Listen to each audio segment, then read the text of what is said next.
discretion is advised.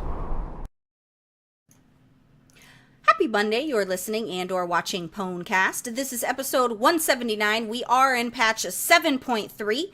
Tonight we're going to be talking about all the random news in World of Warcraft, which does include some amazing Raiding with Leashes info, courtesy of the Gemma Banks. Some lore I'm sure is going to be pretty nice. I don't know what lore we're doing, but I'm assuming it's going to be nice because Rem always puts on a show, guys. He comes to play every single Monday, that's for sure.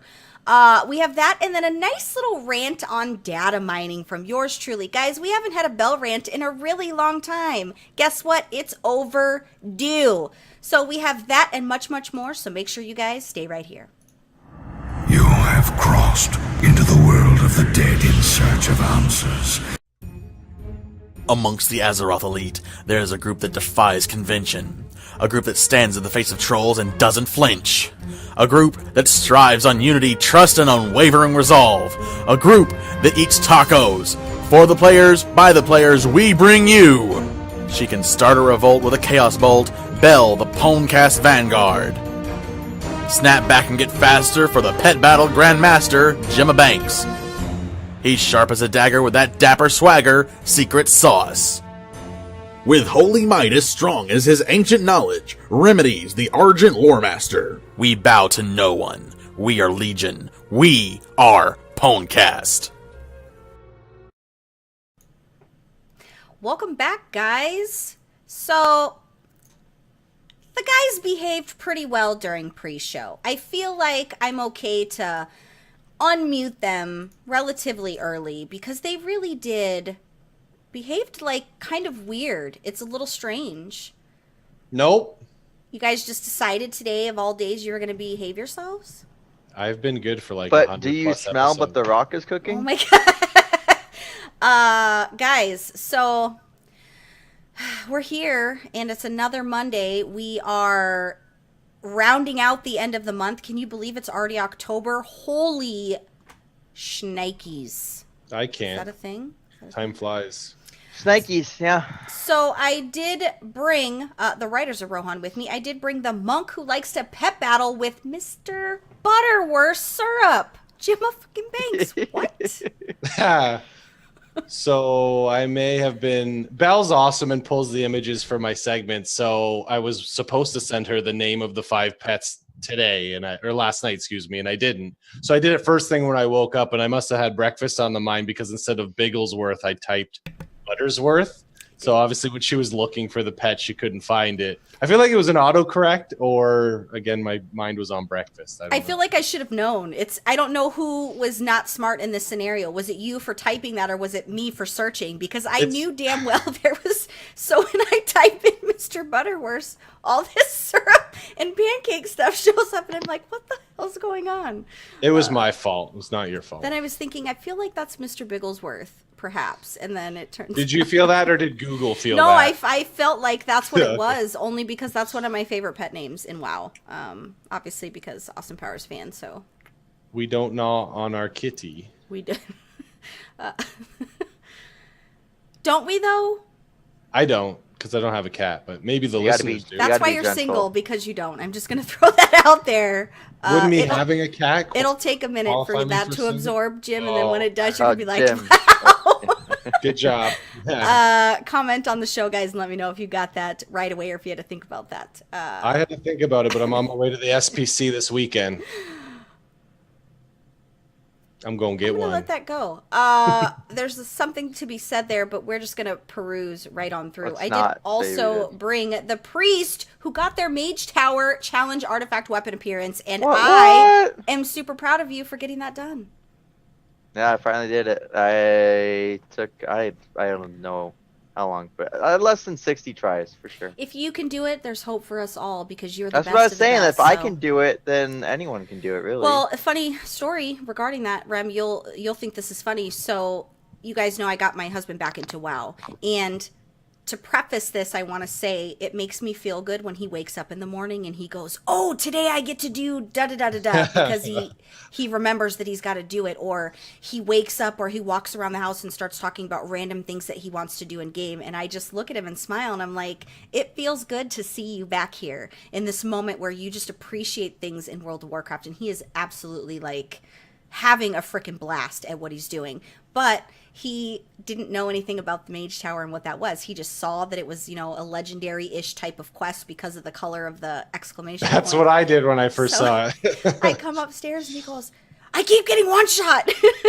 And I go, "Well, I'll help you. I'm thinking it's a world quest." And he goes, "I don't think you could do this. It's a personal, like, dungeon type thing." And I'm thinking, what the fuck is... And I look and I go, no. I'm going to need you to walk out and not try to do that. And he goes, "Well, what is..." So I explained to him and he goes, "Oh yeah, I'm not ready for that." And I'm like, "No, you're not ready for that." That's funny. But your life is complete now. You got your hubby playing WoW. So You got good. When he, like, the other day he woke up and goes, "I need to do this, and this, and this today." Like, lists his whole to-do list, and he's really excited. And I am happy to see that love again, because he, you know, obviously left World of Warcraft for Overwatch, and it's good for, like, he always shares my passion about World of Warcraft because he played it, but it means something different, and our conversations about current content stuff make more sense to him now because he's involved in it. So it's good, man.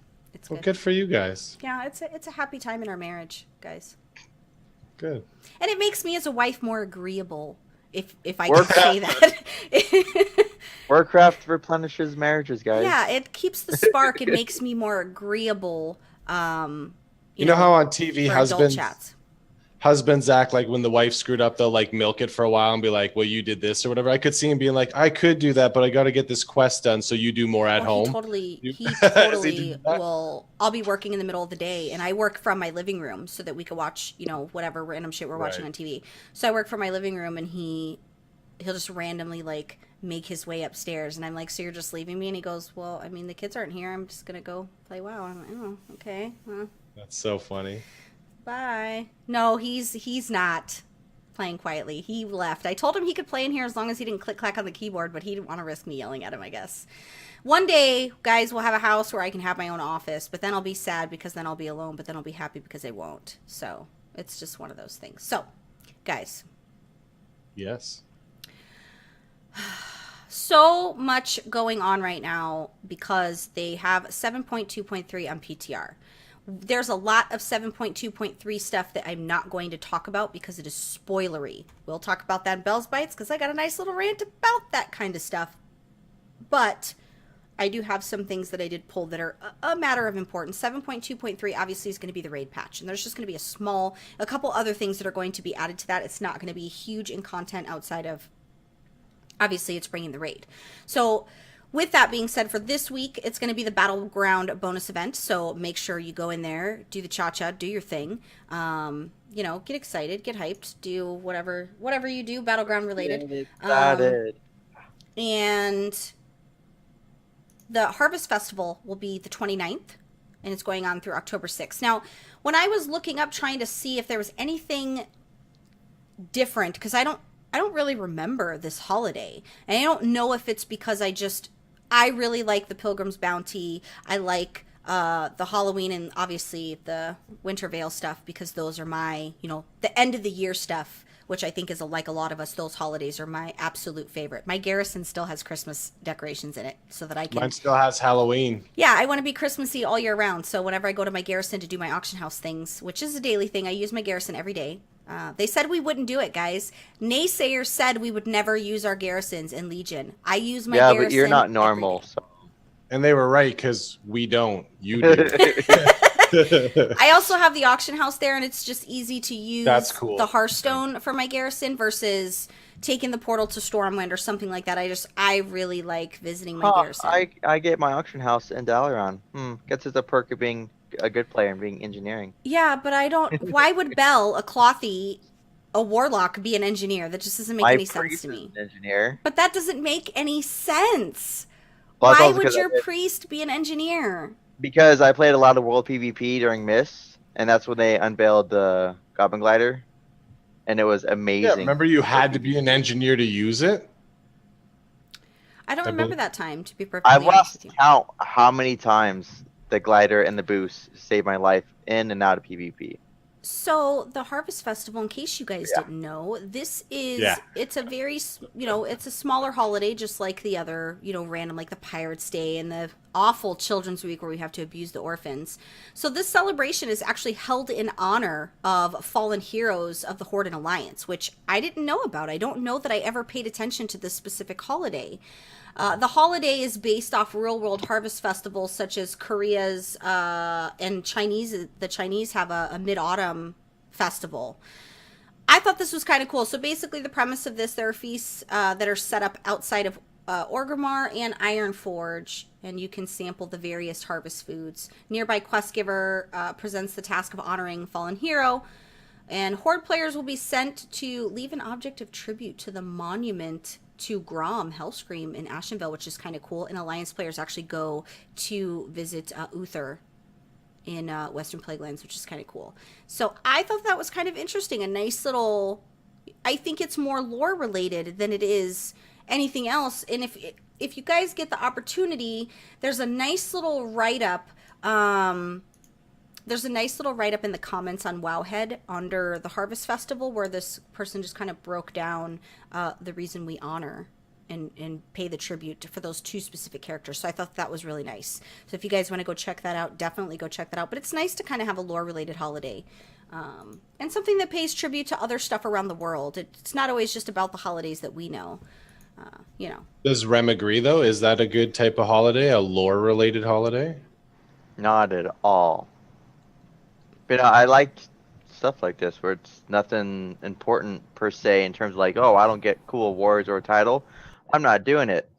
But I mean, in terms of like the role playing or the lore perspective of it, I like that kind of stuff.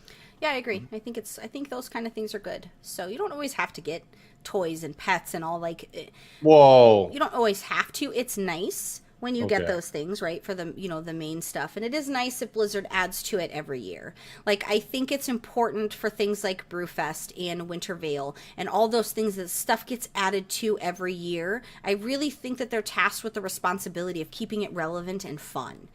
It's not fun after 6 years of getting the same thing. Like right now, I don't have no reason to do Brewfest. I have the mounts. I have the meta achievement for What a Long Strange Trip. Like, there's no real reason for me to go through that content unless they add things to it. So Right. I think Blizzard should be tasked with the responsibility of keeping that young and fresh. And they've done really good with they've added to the Brewfest and all that, and the Winter Veil with the introduction of drawing a blank. Oh yeah, What? but I've done. The I did Grumpus, the right? The Grumpus. correct. Yeah. Oh yeah, they added the Grumpus for the Winter Veil and all And then you that, got yeah. that awful ugly mount that everybody wanted, we all wanted, and I farmed the shit out of that and made some money. Never use it. Well, oh yeah. I don't What- ever use it, no, but I made some money in the auction house. Good. What they should do with this also is kind of keep it updated. Because we have Varian that recently fell, we have Bulgin that recently fell, so it'd be cool if they keep it updated and we could pay respects to our old king or war chief, whatever I you may, agree. I do agree with that. Yeah. whichever way you swing. I was thinking about our heroes that we've lost this expansion specifically, and what brought on that thought process is it was like Saturday morning and Warcraft was on TV, and I thought, what a time to be a gamer that you see a movie modeled after a video game that just randomly is on HBO, and I could just wake up Saturday morning and just watch something that's my world. But I was thinking about our heroes mostly because the part where King Lane dies, and I just thought, I wonder when other movies happen if that's possibility and we see some of the things that we've seen death-wise for our characters, if we're going to see that on the big screen, if there's sequels. I just wonder how it would feel like if I really seen Varian die in real life. Like, not real life, obviously, but like on a movie screen, like how Right. emotionally connected, because it was a pretty emotional thing. And I just spoiler alert things in PTR for the monument that they did in Stormwind of him, and I was really sad that I kind of ruined that moment. But it was I got a little emotional. I was a little... I'm not even gonna lie. I got a small tear on the very first opening of Stormwind because I mean that's something you see like every day. Yeah, it's a pretty. Those things are. I'm kind of having a little. I'm teared up a little bit. Just kidding. No, but it's those things where you have those feelings, you feel, and I think that's one of the things that makes World of Warcraft so different. When people always say World of Warcraft's a dying game, I just want to laugh because, while that might be the case, it's still riveting. I'm going to use the word riveting, guys, because I don't get to use it in my everyday life. Like, when do I ever get to use the term riveting? Whenever people talk about Warcraft. Right. Or when you put rivets into a wall. No, Rem, we don't do those things. So I want to talk about these PvP tuning hotfixes. What I like is that people tweet to me and say things when it matters to destruction. I appreciate that people do that because I know that they know that I'm freaking out. So the only reason why I wanted to bring it up is Gonna do now. Druids, Demon Hunters, Monks, Paladins, Shamans, and Warlocks. Some tuning is what we're going to call it, right? Because that's what it is. It's tuning. So some changes were made to Feral Druids. And so make sure you guys check that out. Demon Hunter changes were made. Which I don't even know why they made them. They're small durations and it deals with imprisonment. Literally 3 seconds down from 4 for the duration of imprisonment, which I guess the 1 second does matter in PvP, so I do understand kind of that change. Mistweaver Monk, the versatility was increased for the PvP template by 5%, and the template armor was increased by 10%. Mana regeneration increased by 5% in PvP situations, and Life Cocoon, the absorb is increased by 10% in PvP situations, which is really, really nice, especially if you're a healer and your ass is getting trained and you're trying to do things. So that's pretty amazing, like that. For the Holy Paladin, Avenging Crusader heals for 175% of damage dealt, down from 200%. I don't really know what that means because I don't Holy Paladin, but I'm sure you guys will know what that means. Restoration Shaman Earthshield reduces all damage the target takes by 10%, down from 15%. So maybe that was OP, I don't really know. And the one that is what we're all on pins and needles for because it's destruction, right? Because that's the only spec that matters.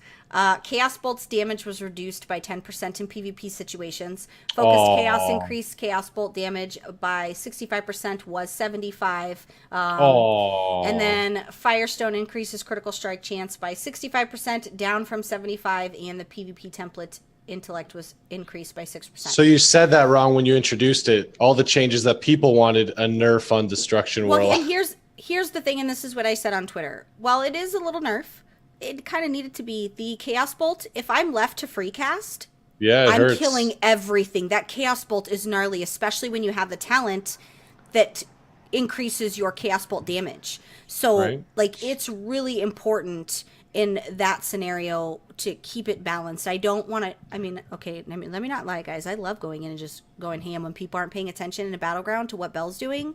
And I'm not, they're not on me like they should be because I should never just be free casting in a bush. You should never free cast in a bush, guys. In case you're wondering, free casting in a bush is... No, you should never allow that to happen. I feel like it's illegal in some countries. It might be frowned upon here in America, although if I saw someone free casting in a bush, I would take a picture and maybe join. But I would kill them. If they let me free cast, I'll kill everybody with my Chaos Bolts. 150% will kill you dead.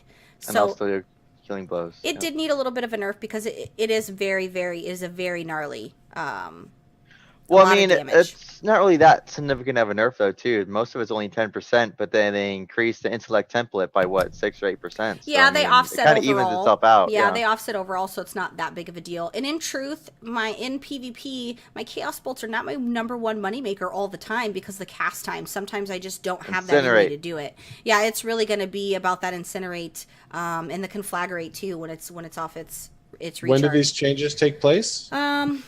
Roughly. And then my question is, of course, with BlizzCon. Maintenance tomorrow, so by the time everybody watches. Right now, live for everyone. But, so yeah, how will BlizzCon be affected, obviously? Like, do they now battle on the qualifier? In truth, I don't know if maybe that's why I don't think we've gotten official word on what patch they're doing. Because I don't think they'll be doing patch 7.3.2 because it's so close to BlizzCon. I just don't see that being a thing. Yeah. So until we know what patch they plan on doing it, I guess it's we don't really know how that's going to be affected. I know that the PvPers are in an uproar about whatever's going on in the community. They seem to be really frustrated with the way that Legion's going, and I don't know if it's coming off of the heels of the tournaments being played in 7.2.5, which I'll admit is shitty. It's difficult for you to be in game every day in one meta and then have to swap to an older meta. You've already adapted to the new meta. Most of these high-end PvPers are streamers, so these guys have adapted to that meta. Also, shout out, Seth Curry followed me on Twitter. What? Anyway, I get really excited when PvPers follow me back. But it's not Stephen Curry, so it doesn't matter. Yeah, because it's Stefan. Those are weird. So the only reason I get excited, sorry to interrupt, when people involve Warcraft and basketball together. Continue. I don't know what any of that means. Curry smells weird, by the way. Seth Curry is the brother of Stephen Curry, a basketball player, so he thought it was funny to name his character the way less famous Curry, but is still currently in the NBA. Boom. He plays in the NBA. He plays basketball. I'm pretty sure Seth Curry is I'm pretty sure his real name is Seth, I think. I don't know, honestly. I've never really stalked him. I like his gameplay. Yeah. Steph Curry with the shot, boy. I really obviously, working with Method, people see me as relevant when I'm You're not. famous, dog. So I do get more follow backs from people that I'm a fan of. In the PvP world, I do get, so I think maybe they just see my banner and just say, oh, she's, but I'm not relevant. So it's nice that they think I'm relevant. You're a little relevant. You're relevant enough for me to just tweet you just to leech some of your followers. You're as relevant as the disco. That's pretty relevant, actually, depending on the drug you're on. But I will randomly follow somebody that, is maybe somebody that I don't interact with. I don't really interact with a lot of people on Twitter anyway, so I guess we're just going to cut that whole thing out because it. Forget everything I just said. I did start following some of these higher end PvPers where I didn't really follow them on Twitter before because I thought they don't really tweet a lot. Most of the PvPers don't really do a whole lot of tweeting. Yeah. Some of them do, the more known, everyday streamers, your big dudes, but not typically them. But PvP, man, it's going to be interesting to see what goes down. A lot of hearts were broken this year with some of the PvP upsets. So I'm curious as to what we're going to see in the next year. Monks are taking over. Yeah, for sure. Hopefully. Probably not really. So let's talk about a little bit of 7.3.2 stuff. It's weird because I've been saying 7.2.5 for a really long time, and now it's 7.3.2. Does anybody else find that weird? No? I just let you say it because I'd screw it up. Valid. He's right, guys. He's totally right. So, Primal Sargerite. We knew this was going to happen. There's going to be a vendor coming to the Vindica. The vendor is similar to the Blood of Sargeras vendor. You'll be able to buy your Argus jewels, your Argus tailor mats, and all those kind of things. You'll be able to buy that. Expect this to affect you, those of you that are farmers, right? If you farm these mats to make a good killing in the auction house, this might affect you a little bit, but Old McDonald is fucked. It still requires quite a bit of Primal Sargerite, and sometimes I don't know if the end justifies the means in purchasing them at the vendor right now. Maybe in a month or two when we've been on Argus for a while. Actually, I'm gonna use a shit out of that because there's these supply quests for World Quest. Oh, so. You're right. Yeah, I don't do a lot of World Quests on Argus right now. I haven't been doing. I should. I'm farming AP because I have to hit a certain artifact level, or Audra's gonna kick me out of the team. So. Yeah, probably me too. I mean, I don't. She's probably gonna boot me. I'm sure you'll pull rank. No, I never have. I just go willingly. Never. No, I've never said you're not. He pulls ranks to get the kill, which he still hasn't done, even though we've killed it 3 times. No, because I felt bad because I wasn't there for your guys' progression on the boss in its entirety. I was there for a couple kill Jaden pulls. Well, I mean, it was quite a bit of kill Jaden pulls, but busy. I just felt bad for taking that. So I'm going to attempt next week. The crappy part is just the time difference. That 1 hour matters because that 1 hour is when I make dinner. I make dinner right as you guys are raiding. Because I make dinner at 5 o'clock my time. The reason we were done with the main thing within an hour. But that's the exact time I'm in the kitchen cooking. don't be in the kitchen. Just Well, so I juice for breakfast and lunch. I have to eat dinner at 5 because by 5 o'clock my starving. stomach is eating my back. So, but also to that end, we've been doing it earlier because the kids have school and it allows me and him to game a lot sooner. Rem, you know that. You've noticed me on the computer a lot sooner in the day because we started doing dinner at a more reasonable time versus doing dinner at 7 or 8 and then getting on the computer at night and only being on for an hour. So we just kind of had to rebalance things. by the way, that's better for your metabolism as well. It is. It really is. So I 100% agree on that. So Primal Stargate Vendor, going to do the cha-chas, buy stuff, get things, make money. It's not relevant to the patch notes, but it's kind of important about Argus. Did you hear why there's no frogs on Argus? Why? I didn't know there was not any. What? I know. You want to know why they're not? Because they're all croaking.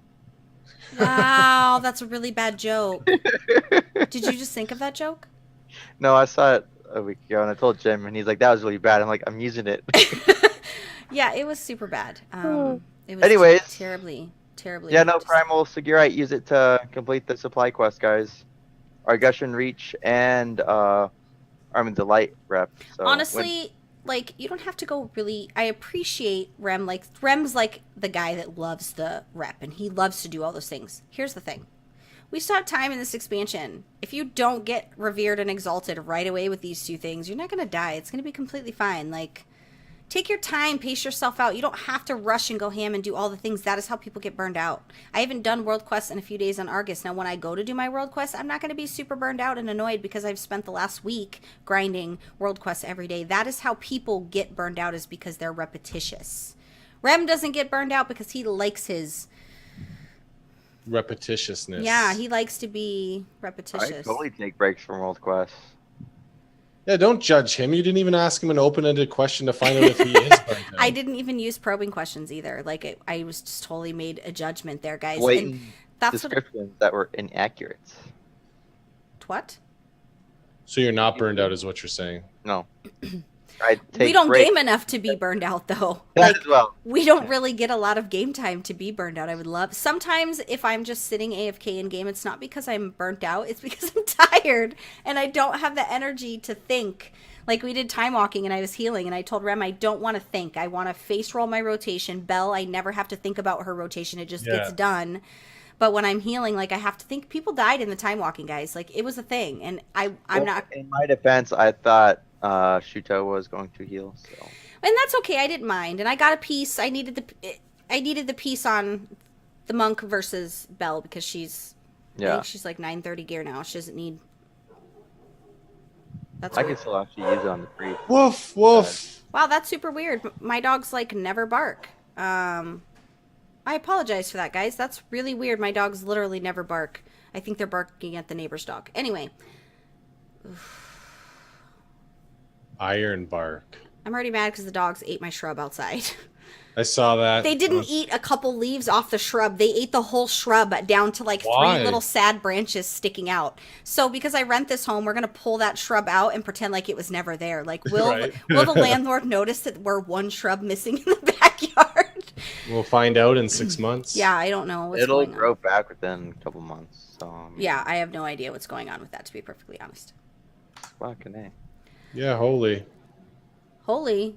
Yeah, You got so shrubs, guys, shrubs. If any of you are landscapers and want to drive to my place of residence and fix my shrubs so that my landlord doesn't get mad because my dog ate them. I don't know.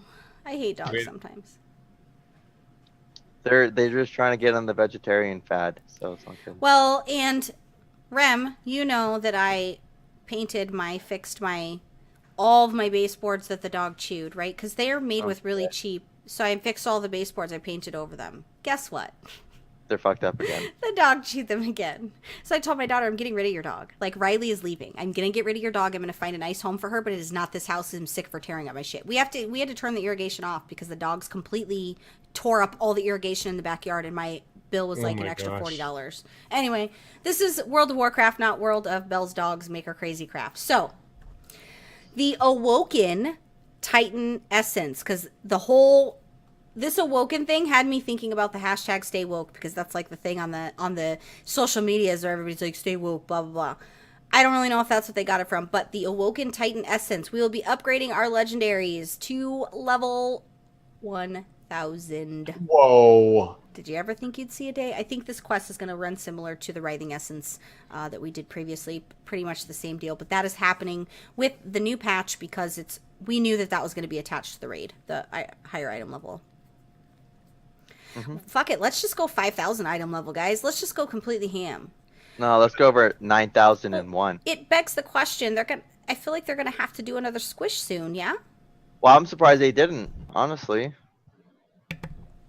I'm honestly actually gonna get bored of seeing. Oh, we're at 1,100. Yeah, we're gonna have to. Although I'm gonna stand by my statement that there is going to be an expansion sooner than we think. Even though some people, Justin, are naysayers and don't believe me, I'm really excited for that moment when I'm gonna be right. But I do feel like we're getting to the point where I don't really want to see item level 1000. Those are not really numbers I like to see in my visuals when it comes to World of Warcraft gear, because then to me it feels very trivial, right? The gear that we have feels very trivial when all the gear is that high. So I am really hoping that they'll do I don't really know what they would do in that, but I would like to see them just kind of slow their roll and revert back down, because it once we start getting into stuff like that, the gear just feels trivial in its numbers to me. It's completely a mindfuck, right? Like, obviously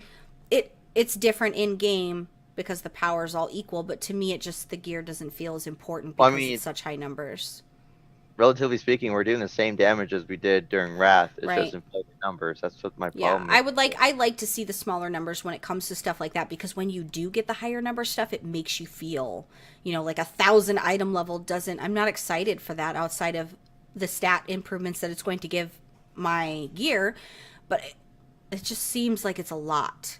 10K in Wrath was like, oh my god. Whereas now it's like, oh, I'm at 1.5 million. Yeah, Yay. I'll be okay if they do another resquish. I think my heart will survive that. Definitely, guys. BattleNet changes. All these changes, guys. All this stuff. That was a terrible segue. It wasn't a terrible segue. Did I not do a good job there, guys? You did a good job. I love that you there's guys are that yin and yang. Like, Jim is super supportive and Rem is just a dick. Like, I like that it's like the devil on my shoulder and the angel on my shoulder. Those of you that watch the show on YouTube, you get what I'm saying. If you don't watch and you're an audio only listener, because I'm in the middle of these two, it is literally like the good and the bad angel on my shoulder. I like that you did that comparison. Now I'm gonna always imagine it like that, one of us on each shoulder. I'll imagine that throughout the day when I'm doing things that I should or shouldn't do. I'm totally gonna own that Lucifer title. Oh, you really are, Lucifer. So they've added some things to BattleNet. Group favorites. Group all your favorite friends together rather than being mixed up throughout your friends list. How is that? Is that even a problem? Are people like? Yeah. I don't know. I don't. Wait, what? So like, you can have like a group of, oh, these are my group of favorites, and then another group of favorites. I'm thinking, if I'm thinking like Blizzard, I would assume it's like, these are the guys I play Overwatch with. These are the guys I play WoW with. These are the guys I play Heroes with. Maybe they don't all play with the same BattleNet friends across different games. It doesn't occur to me because I only play World of Warcraft, and when I do branch out to the other games, we roll together. So I don't really like do a lot of stuff solo. But I'm thinking that that's perhaps the reason, is you can group your favorites into different. Oh no, that's worded weird, but so I don't know. It just says group favorites. I don't know what that means. Rem, help save me from myself, because I don't know what it means. Well, it doesn't make sense to begin with because it already groups up your favorites, so it's separating Group from the all your favorite friends together rather than being mixed throughout your friends list. Oh, I might be stupid. It's okay. I get it. But it's like that already. But I don't think it's like that for me. No, not in game at least, but on the launcher it shows. Oh, but I don't think in game it shows. I don't think if I open up the actual little, when you double click in your launcher to bring up just the window for BattleNet, I don't think it does that for me. I don't really know, but I might be stupid. I thought you could group up your guys. If you're listening to this, I gave you a bad word because I thought you could group your friends from different games. I don't fucking know, guys. I don't you really. can do that as well. Battle.net's not really my jive, right? It's not really my get down. I don't do a lot of things in Battle.net outside of launch the game. I don't talk to a lot of people on Battle.net because sadly when people talk to me, I'm AFK 90% of the time. But no, you can group up by the game as well, though. Oh, can you? Yeah. So I wasn't that far off. You can sort by activity. Friends will be grouped together when playing the same game or Battle.net rather than sorted alphabetically. I do appreciate that. I like that better than alphabetically because I don't care about people that are playing Overwatch right now. I want to know people that are playing WoW. Showing and hiding offline friends. You now have more control over how offline friends are displayed in your list. It didn't really bother me before, but it's kudos to Blizzard for adding that. They also added chat history, which this makes me happy. I do AFK a lot, and sometimes I do have to shut down Battle.net. Like right now, my Battle.net is off because of show. I don't want any, any bandwidth or resources being taken away from the recording. So I'm assuming I'll get that when I log back in, right? Oh, yeah, the biggest thing is with that the chat history being saved. Are you going to let me get to that part, or are you going to DDoS my little news segment here? DDoS. What I mean, if you're going to talk about it, I'll wait then. What I was just going to completely leave that out of this talking about the addition. I hate you, Rem. I hate you. As I don't. Rem. Coming right now. Spoiler alert. Yes. Closing Battle.net, you will no longer clear your history, which is great. When you open back up that conversation, you will see the history. It stores it for 28 days. Well, that's cool. Whatever. What? You have a You problem. said that part about the. Did I? Yeah. Well, I don't and then fucking then you said the actual thing about it, but no, because they also. I said you get the message when you're offline is what I said. Yeah. You can I don't know receive what I said. when you're offline. Yeah. And emoji support is here. We couldn't. Still know how to use it. Feeling spunky, giddy, cranky, or another emotion, try copy and pasting emoji into chat messages. So explain to me, let me understand this correctly, because earlier me and Rem did try to figure out this emoji situation. So you mean to tell me I have to go find an emoji, copy and paste it into the chat because you people introduce emoji chat support, but not the actual place to click the emoji? Hold on, let me open my Discord and copy the emoji and put it in Battle.net. What the fuck? How is that a thing? Why did you... If they can put the Twitch chat commands, then we're talking. It's just weird. That's great that for people who want to go and find an emoji, copy and paste it in there in the middle. Who even does that, guys? Are people doing that? Guys, if you're one of the people doing that, let's have a conversation. But I think it's great. Maybe this is leading into them having, the little emoji button for you to click in that. I mean, that's a They lie. were just about to give you a custom emoji, Belle, and You're you've gonna give me screwed it up. shit. They really aren't. Bug fixes. They fix some random bugs, which is good. Not for my quest. Piss me No. off. They're not fixing shit for your quest. They said that you are not allowed. It's not a well-known quest, so we won't complete it for you. You're not a well-known quest. That's what they said. Wasn't that such a good comeback, guys? Oh! Last, but certainly not least. Fuck. So you did that on purpose for a second. No. Guys, I'm a failure of a human being. No, you're not. Keep up the good work. Okay, what's on this list? Okay. I fail every second of every day, so I mean. Trinkets. So I want to talk about trinkets, and I have a nice little image that I got from Wowhead, guys. The reason I got from Wowhead is because that's where it was at, and I didn't want to make my own. So these trinkets I want to talk about. So these trinkets that are being added for the raid drops, they have an interesting proc to them, and the proc is linked to the spell Mark of the Pantheon. And actually this is something I want to talk to you about in a second, Rem, but I thought this was interesting. So if you see these trinkets, it's probably hard for you guys to see. Definitely make sure you go check that out on Wowhead if you didn't get a chance to see it. I can't test them because they're not available in PTR just yet. Once I can go in there and grab them from the vendor, because usually the vendor in PTR lets you buy this stuff. But these are Argus the Unmaker trinkets, and they're empowered by the Pantheon. So, like, for example, the first one, your next 6 direct healing spells grant the target a shield that prevents X amount of damage for 30 seconds.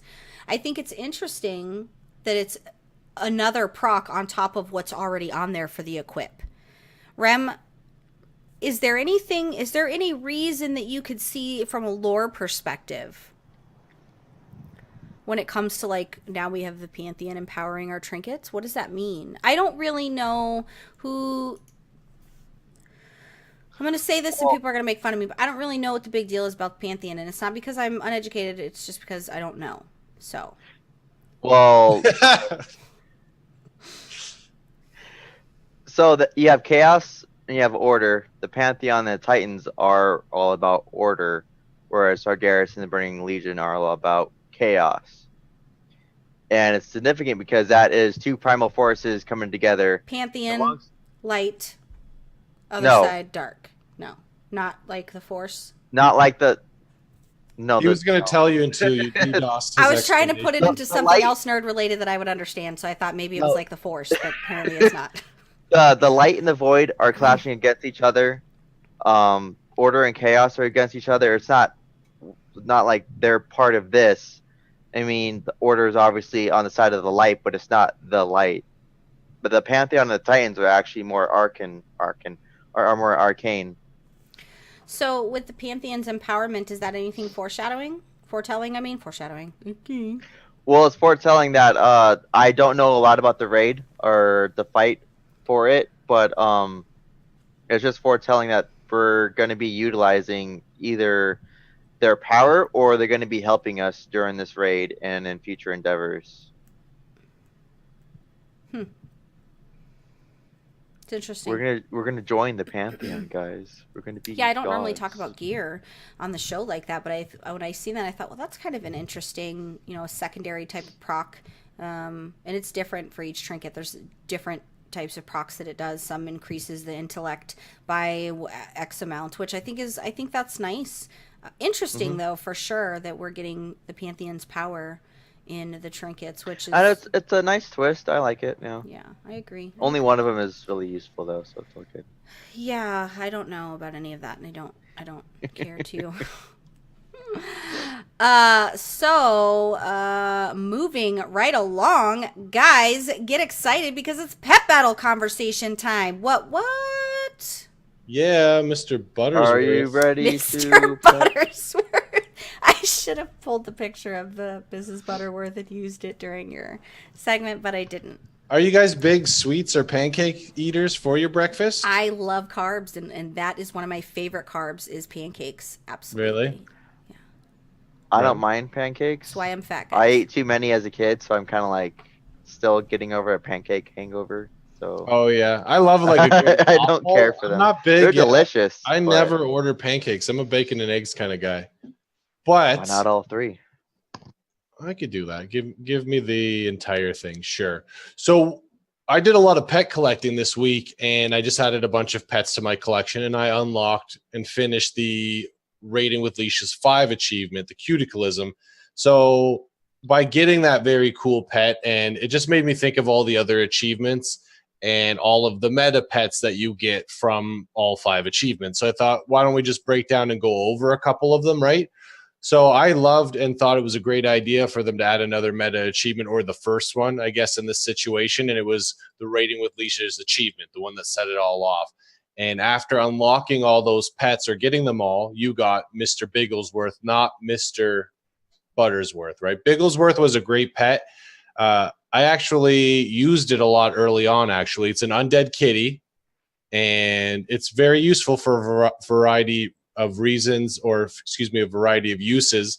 I mentioned PvP pet battles. It can solo Eula in the Celestial Tournament. So for some of us that might not have a lot of pets, that would be one pet to level up that would help you take care of a pet boss in the Celestial Tournament, which is nice. So it is a fast companion pet as well. 325 speed is a lot of speed. Once you get a pet that has, say, over 300 speed, it's got a fair amount of speed, and it's a good pet, right? So in most cases, so it's fast. It will usually attack first. It's an undead, right? Undead pets are very good, and it has some unique abilities like Ice Barrier, Frost Nova, Ice Tomb, Howling Blast. So it was nice, even when it was relevant, you could kind of switch up the abilities and use them in different ways, right? So with so many pets being added, it's not as great for PvP pet battles anymore, but can still be effective. Now, all of the pets from that Raiding with Leashes, the first achievement, came from all of the old raids, right? Molten Core, Blackwing Lair, Temple, Naxxramas, Naxxramas. Was it from Naxxramas? They did add Naxxramas, which was really not as old. That threw me off actually a little bit because you think of Molten Core, Blackwing Lair, those old raids, right? So that was the first one. Very good. And then not too long after, they came out with the second one with Tito. Tito's kind of like a reference to Toto, like from The Wizard of Oz. And it actually is Yet it just reminds me of the Jackson, right? Tito motherfucking Jackson. Right? Oh, I was thinking Tito's vodka, but I guess that's how different we all three are. Like, we are so different that we each took that to a whole different world. Right? Except that Tito and Toto is the actual reference for it, and actually, the look of the pet is a fail in my opinion. Now, Blizzard we don't want them to waste a lot of time to go back to fix old content, but they could really do a new skin thing, just like they did with the rabbits, right? Tito doesn't look like a pet you would even care to add. He looks like a Salvation Army dog. Correct. He's hungry, hasn't been fed in a while. Yeah. You could donate right now and help give this animal a few 25 meals. cents a day.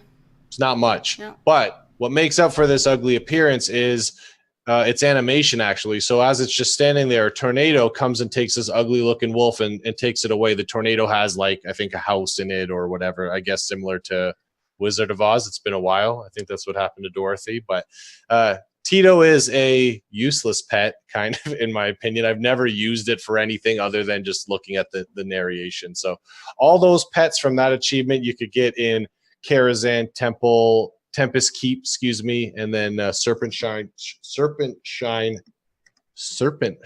Cavern struggled there. Actually, some of those pets they sold for a lot because you used to not be able to solo the last boss in Serpent Shrine Cavern. I can't believe I gave it another attempt after butchering it so bad. The third pet was for Raiding with Leashes 3 was a cute. It's a Naru. Oh my god. It's a Naru. It's not a Naru. It's a Naru. It's Naru, isn't it? Yeah. Naru. No, it's just funny because he mispronounced it before, and he's like, "I'm just gonna fuck it up." He really every reminds day me. now. I said this pre-show. It reminds me of Rich Campbell. Whenever he's doing PvP analyzing or whatever on the commentator's desk, he calls it Nagrand, and it's annoying. But I love you, Jimmy. You did a great job. It is Naru. Nuru. Appreciate that. I was struggling very hard. Even. Guys, let's make this It's that new. And the cute it's a pet. It looks nice, but it's a peaceful pet that just cannot battle. And actually what you used to be able to do is of course, because it doesn't battle, you're like, well, how do you level it up? It comes as a level 1 pet. Well, what do? Well, you can give it individual stones, right, to level it up, or you can't anymore. So mine's stuck at level 7. They should have just pumped it up to 25 right away. I don't know if they fixed that. I haven't looked recently, so I could be wrong as well. But originally you could give it stones to give it levels, and then they just took that ability away randomly, which was weird. So I mean, it makes sense because they probably removed that on all non-combat pets. Yeah, it's annoying though when you have something stuck at level 7. I don't know. You might have the highest level 1 in the world. I'd be able to say that if it was 25. I'm pretty sure at 25. Yeah, I have like better than average level, I guess. But again, it doesn't battle, so who cares? Now, the Raiding with Leashes 4 achievement was Stardust, this nice looking celestial rabbit, right? It's actually a good pet. You know, it's effective for pet battles, has some nice abilities. And how you get this, though, you don't just get it once you complete the achievement. It is different from the other 4. Once you've collected all the pets for this achievement, you get a celestial invitation. And then you take the celestial invitation and you get to go battle Allagon the Observer. And then you have to beat the pet trainer who has 3 celestial looking pets. And then once you defeat him, you finally get Stardust, your cute looking celestial rabbit. I like the look of it. I thought it was a good addition. I like the abilities. Both moves in the first move slot are good. The second move slot has Celestial Blessings, which is an extremely rare ability. Only a few pets have it, and is good situational kind of. So it's not like an amazing over the top, but it's pretty good. It's just you apply it, and if you die, it puts a shield that will reduce the damage on the next pet that comes in, which can be, again, very effective.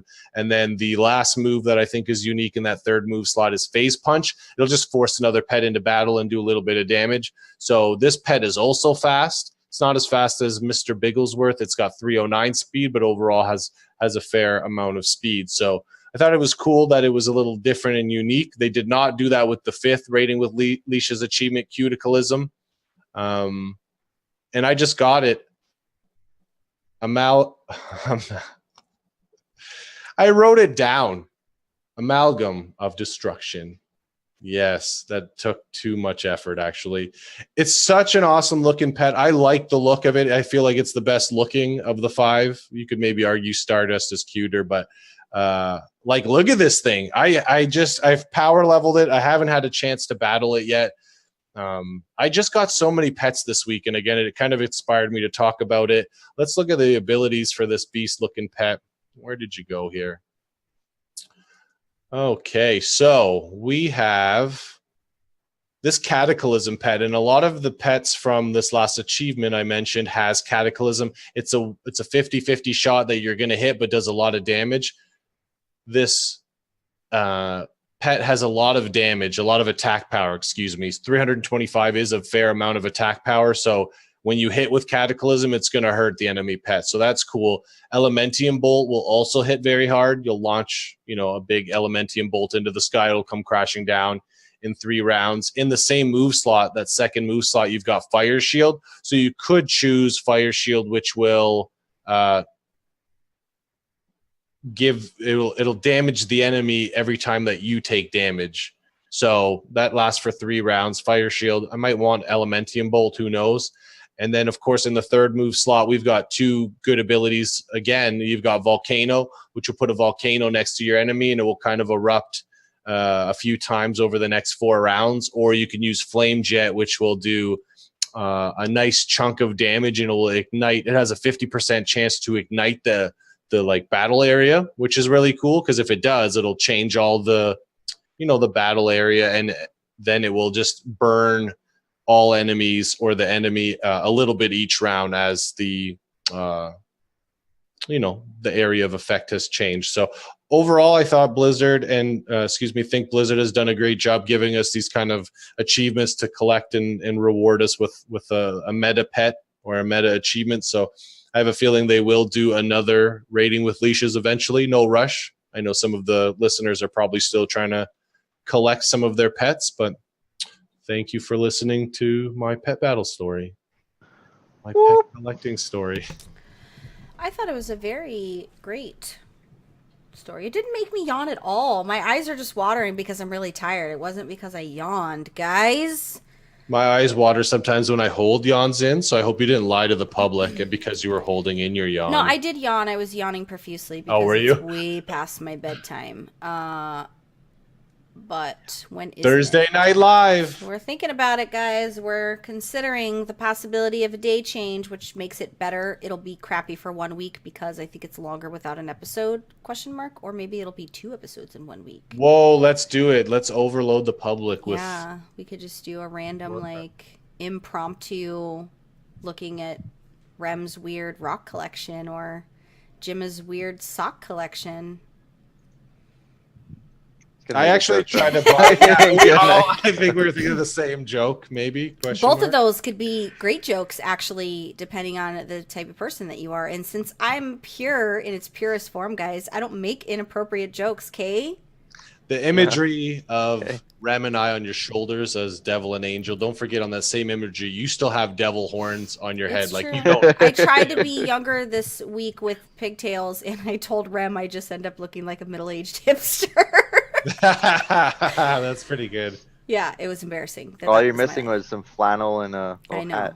I thought holes in my jeans. My overall thought of the pigtails, I thought it looked good. I think the hair just needs to be a little bit longer. I know. I had to cut it all off to heal it because I broke it. Right, I totally broke my hair last year, and it's just. I told the barber, like, why isn't my hair going? She's like, yeah, because you screwed it up. You have to cut it all off. So it's. Well, yeah, you keep going to a barber. Yeah, by this time next year, it'll be long as it was you go to at the previous Barbara. BlizzCon. But I do miss my super long hair. I love the super long. But that's my own. Did you say Barbara? Well, yeah, you're going to a barber. You need to go to a Barbara. Like Barbara Walters? No. Yeah. Barbara Walters. Moving on, awkwardly enough, guys, I just want to take a moment to appreciate Rem's hair. I feel like on the show, we never talk about how on point his hair is. Now, originally, when Secret was on the show, I used to just comment on how great Secret's hair looked, like, especially when he got a new haircut, but like, Rem's hair is on point 24 hours a day. It is just, I just feel like we should just bow to the hair a little bit. I've trained it well. You have what? Like, does it You do don't- tricks or No, you train hair. It's like you just have to. I love that I got Rem obsessed with the Cliff Bars, as you can see in his camera behind him, because I have like 4 boxes of different flavors because I love the Cliff Bars. What are they? Well, they're nice to have in the work. Yeah, that's like a so. protein / granola / easy on the weight. Some on the go, yeah. Yeah, and it's they're quite flavorful. A lot of those healthy does not always equal delicious, guys. Let's just be honest about that. In a lot of those, after trying so many different types of those like energy protein bars, Cliff was the only thing that was just good in general. So, and it's decently priced too. So Let's get sponsored by Cliff Bar. what were you saying, Gemma? Is that what's giving Rem his healthy glow in his hair? Those Rift bars? No, I think he Rift bars, yeah, totally. Did you say Rift bars? No. I'm tired also. Can we talk I about know. lore? We're tired. I'm not as tired as I was last week, ironically enough, because I did take a nap earlier in the day because I didn't sleep a wink last night, and I thought I can't be tired 2 weeks in a row. This last week, I let so much shit slide on the show that it was just I thought so too. God, actually. and it was 2 That's hours. hilarious. Like I just was not even, and it was a great show, guys. We had a great episode last week. I really enjoyed it, but now When we have you- to get down to business. When you rewatch the show, were you like, I would have cut that off? I'm like, that wouldn't what happen. was I like? Who was even in charge? It was just a ship with no captain. We were just going into the abyss of fuckery, and I was just allowing it to happen. Like, cool. So let's get serious. I don't like that you took stuff out. I'm just rearranging stuff like this. I was about to tell you what Rem's doing, but he's like literally moving the notes as we are speaking. So now comes the very exciting portion of our day, is when we get to hear all the various uhs and ums from Rem live from his bedroom. Rem, what are we going to talk about lore today? Are you going to teach me something new? Yes and no. I'm gonna talk about the thing that I'm going to punch you. I'm gonna talk about the thing that Blizzard just unveiled with Turalyon and Aurelia. Which we have. Thousand I don't know Years if you got Wars. to listen. I haven't been. I read through they have a PDF of everything, so I read okay. through the like 50 something pages. So but, give us yeah. all the information. Make me a better me, Rem. I need you to So- make me a better person. Obviously, I can't read the 50 pages. I'm going to condense it quite a bit. It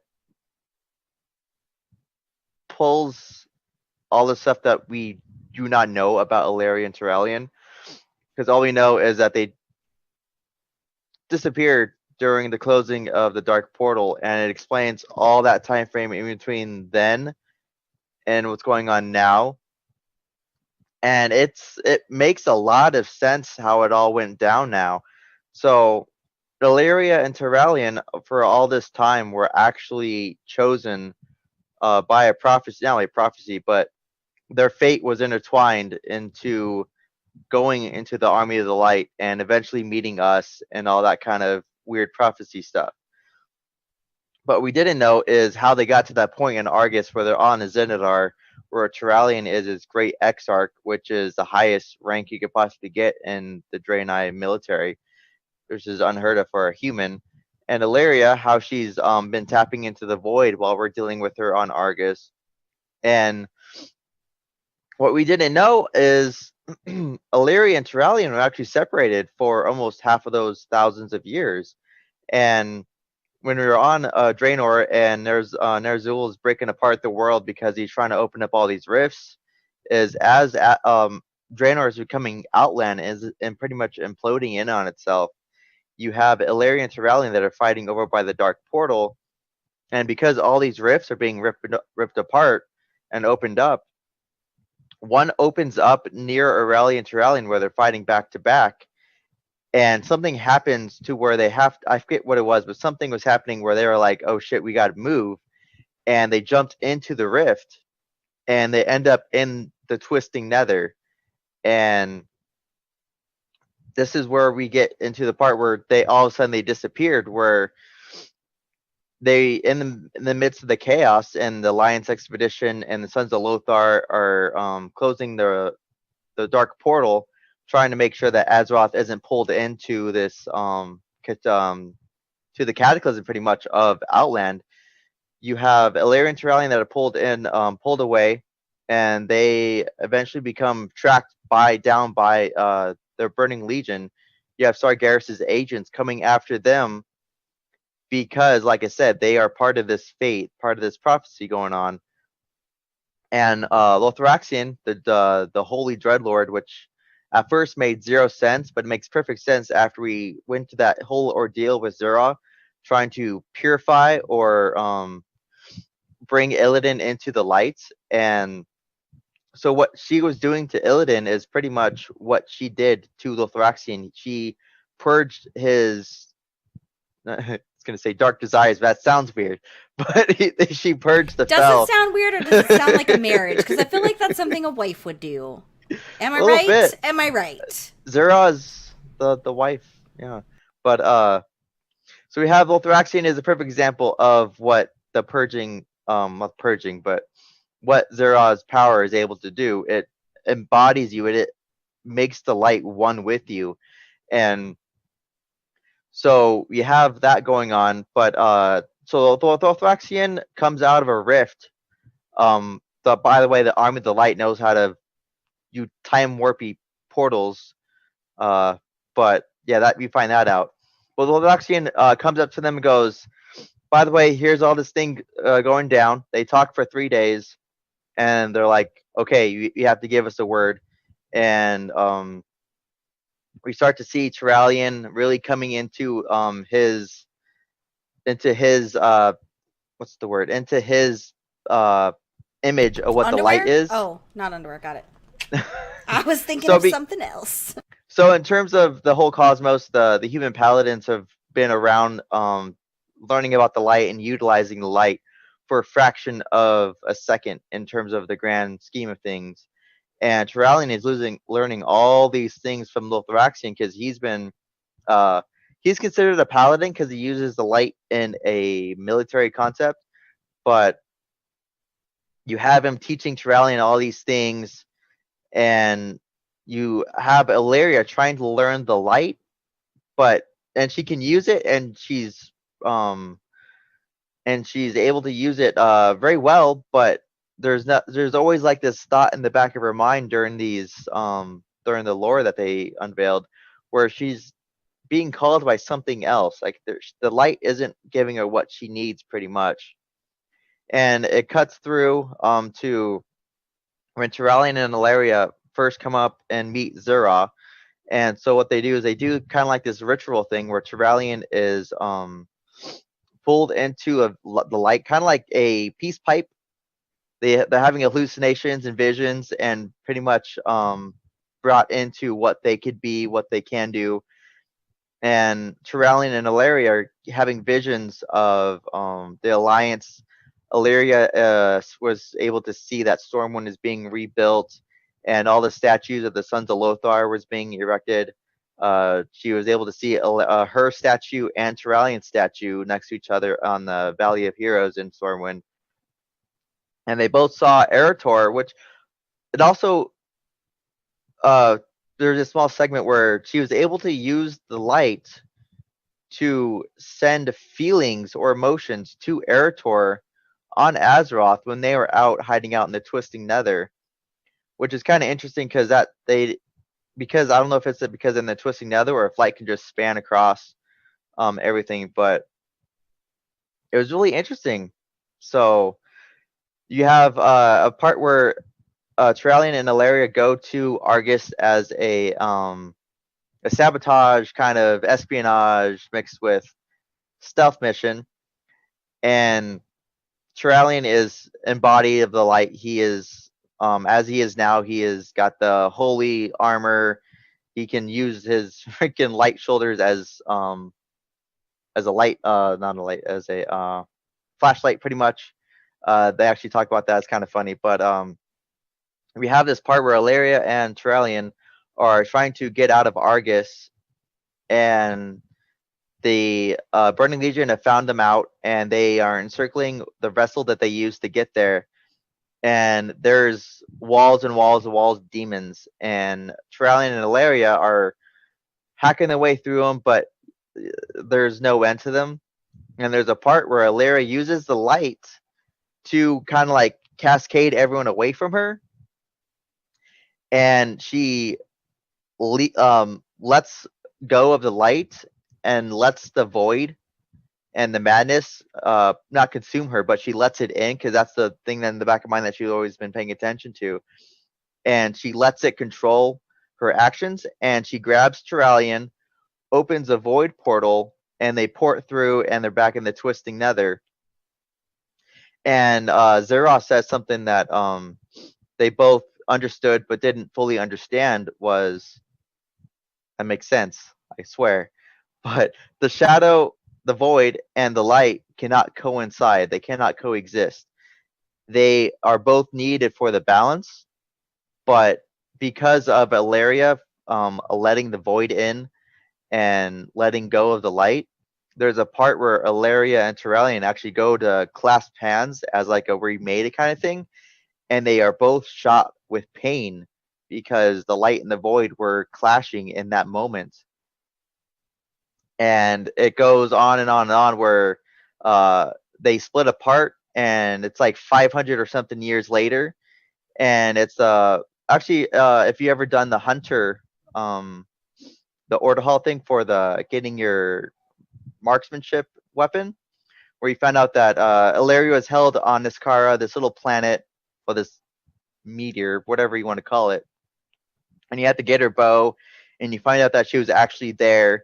And the story actually talks about that, where she unwillingly let herself become trapped in the prison, so that she could find out who we found out now is the Locust Walker, who is one with the void but is not consumed by the madness. And we come onto this part where she's with the Inquisitor, and she pretty much feigns Hunter, pretty much feigns death. Like, she makes it seem like she's exhausted, and Inquisitor goes to, I can't call exactly what he's about to do, but he's about to do something to her, and she uses Locust Walker as a she uses herself as a conduit so that Locust Walker can kill the Inquisitor, and her and Locust Walker escape. And this is where she becomes really, really, really in tune with the void. And like I said, they were apart for 500 something years, because she took off, Turalyon went back to the army of the light. And that part where Alleria portals in and helps us kill the Pit Lord, during the part where we finally meet Turalyon, that's the first time they met in those many years that they've been fighting. So, but that's like a quick synopsis of what actually happened in between Outland and now, which is, excuse me, like I said, it makes a lot more sense than they just disappeared and now they're at the Arm of the Light. And yeah, so we have Antorus coming up. All the stuff is on the Dungeon Journal now.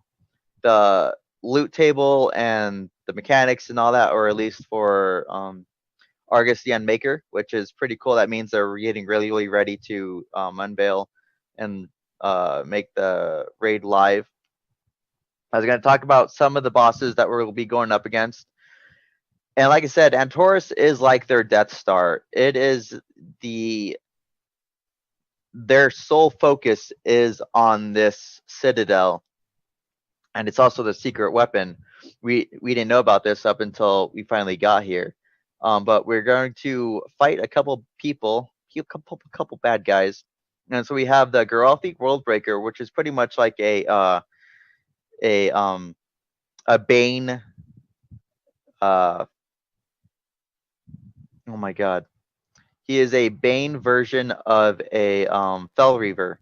Like, he is souped up to the max with weapons and all the bad stuff, and he is a creation from Kingaroth, And King Groth is a lot like a almost like an oxymoron, not oxymoron, a evil version of Khazgroth, one of the Titans, because Khazgroth is the forger. He is kind of like, I don't know if people understand Greek lore, but he's like the Hephaestus. He is the maker. He is the one that brought the flame and all that. Anyways, Grothi Worldbreaker is a lot like the Fell Reaver that Varian felled. One shot, by the way, pretty badass. But we have a Grothi Worldbreaker is going to be the first boss. It is a giant fucking war machine. It'll be insignificant, but it's going to be badass because it's this giant Fell Reaver. I have flashbacks to the Fell Reaver on Outland, and now this red one actually almost targeted me when I was AFK. I was a dumbass and AFK'd on the path. But anyways, and then we're going to have the the Fellhounds, which is pretty much the hunter, not the hunter, the hunting pets of Sargeras. They are his personal hounds. You have Farg and it's a weird fucking name. Farg and oh my god, Are those the giant ones? yeah, Yeah, that scared the crap out of me, and I was like, "Oh hi, how yeah, you Farg doing?" and Shatug. They are just regular demon hounds that have been infused with more and more power, and they look They're like retarded. the size of a small town. Yeah. Yeah, they're very scary when you run it. You run in that direction, you're like, "Oh, yeah, they're giant," and they chase each other around. Or they're chasing after you. Yeah, it's scary. You know, they're just an ugly fellhound. They've been twisted and contorted into something greater and uglier, which that always seems to work out kind of that way. Whenever you get more fell power, you become uglier. I worry about your warlock, Bell. You should be worried about my old age, because that's what happens when you get old as fuck, right? I'm middle-aged now. I don't know what middle-aged really is. I say I'm middle-aged. I feel like I am fell infused, and the older I get, the more the fell is taking away from my life force, similar to how, everything the fell touches dies. I mean, like yeah, you need to consume life to use fell. So. Yeah, I'm gonna really have to start upping my serial killer game. Just kidding, guys. Oh my. I don't kill people in real life. Just kidding. No, that is a concern for my warlock. What if one day she looks like Gul'dan because fell? Well, I mean, I have that, not the ugly problem, but I have that problem with my shadow priest because. You gave me the ugly. But because eventually, if you let the void in, eventually you have to consume to the madness. So I mean, I already let the void in. Have you met me in a previous life? Like, I wasn't always this great person you see before you, the strong moral values and positive vibes that I set in people's way every single day. I'm a top-notch citizen, guys, but I wasn't always like this. I used to be... It was a different time. Evil. I wouldn't say evil necessarily, but it was a different time. But yeah, the first two bosses are insignificant, but they are a threat, and they are enormous. And I feel so like you're muted, Jim, but I feel like you're trying to communicate with me. it's like he's trying to speak to me. I know it. Or he's really talking to not us. I'm telling my dog to. Oh. I was like, or he's not talking to us. You leave your dog alone. I love your dog. But yeah, so I am going to quickly announce, I'm not doing it right now, but it's just an announcement of this little lore competition I'm going to do with characters, and I'm going to run it in tandem with Jim Banks, because the rewards have to be pretty amazing. Not only amazing, but I'll have it tied in. A hug with Jim at BlizzCon seems like reward enough for me. Right? Just kidding. I can't wait. But yeah, so what I'll do is I'll make a bracket of different lore characters. Either it'll be like all paladins or all warriors or all demons, and we'll pit them against each other, and whoever comes out on top, and if you partake in the voting, you have a chance to randomly be generated for a fantasy football, reward. but with WoW characters? No. No. No, if it was fantasy football, then Oh, it's who it'd be like votes for stats. those then? Yeah, no, it's fan favorite. Yeah.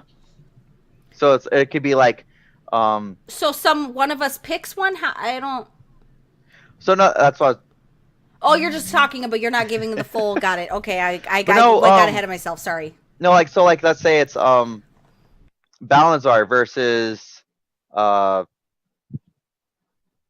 Maybe you could pick people I know. Decondrius. Thank you. It could be Balnazar versus Decondrius. Who's your favorite Dreadlord in the Council of the Dreadlords? And let's say Balnazar wins, so he moves up a bracket, blah blah blah, and then whoever actually partakes gets a chance at getting an item. I'm still considering rewards, but it's probably going to be a pet, a mount, or a toy, and it's going to incorporate whatever is going on. So if it's like something involving demons, then it could be like a pet, where it's a demon or fell or something other. Yeah. Yeah. I love it. I love when they do stuff that I don't do. Like, let me rephrase that.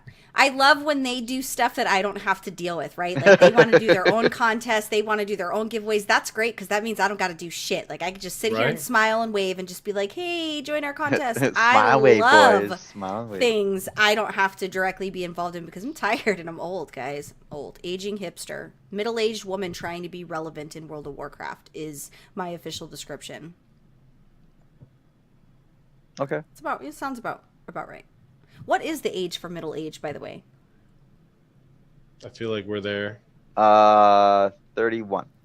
Wow, fuck you. I feel like middle-aged is a relative term. Like, what if I don't live to be 100? If I live to be 100, then wouldn't 50 be middle-aged? No, it's still middle age is still a concept where it's like I would say like in between like 40 and 60. Oh, then I'm not really middle-aged yet, but I'm almost there, guys. I'm on the wrong side of 30. Somebody said that to me recently, and it made a lot of sense to me. I don't remember who said that. Whoever you are, I love it, but I am on the wrong side of 30. I'm not on the right side of 30. It's just unfortunate. I'm halfway there, so. Well, we are living on a prayer.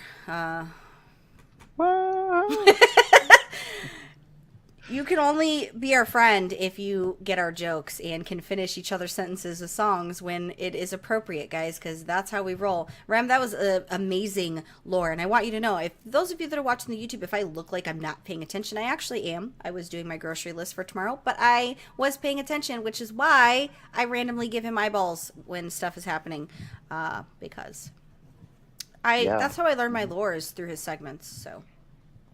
Me too, to be honest. Oh yeah, who's Alleria? Well, she's a windrunner, so. Isn't that a sickness you get?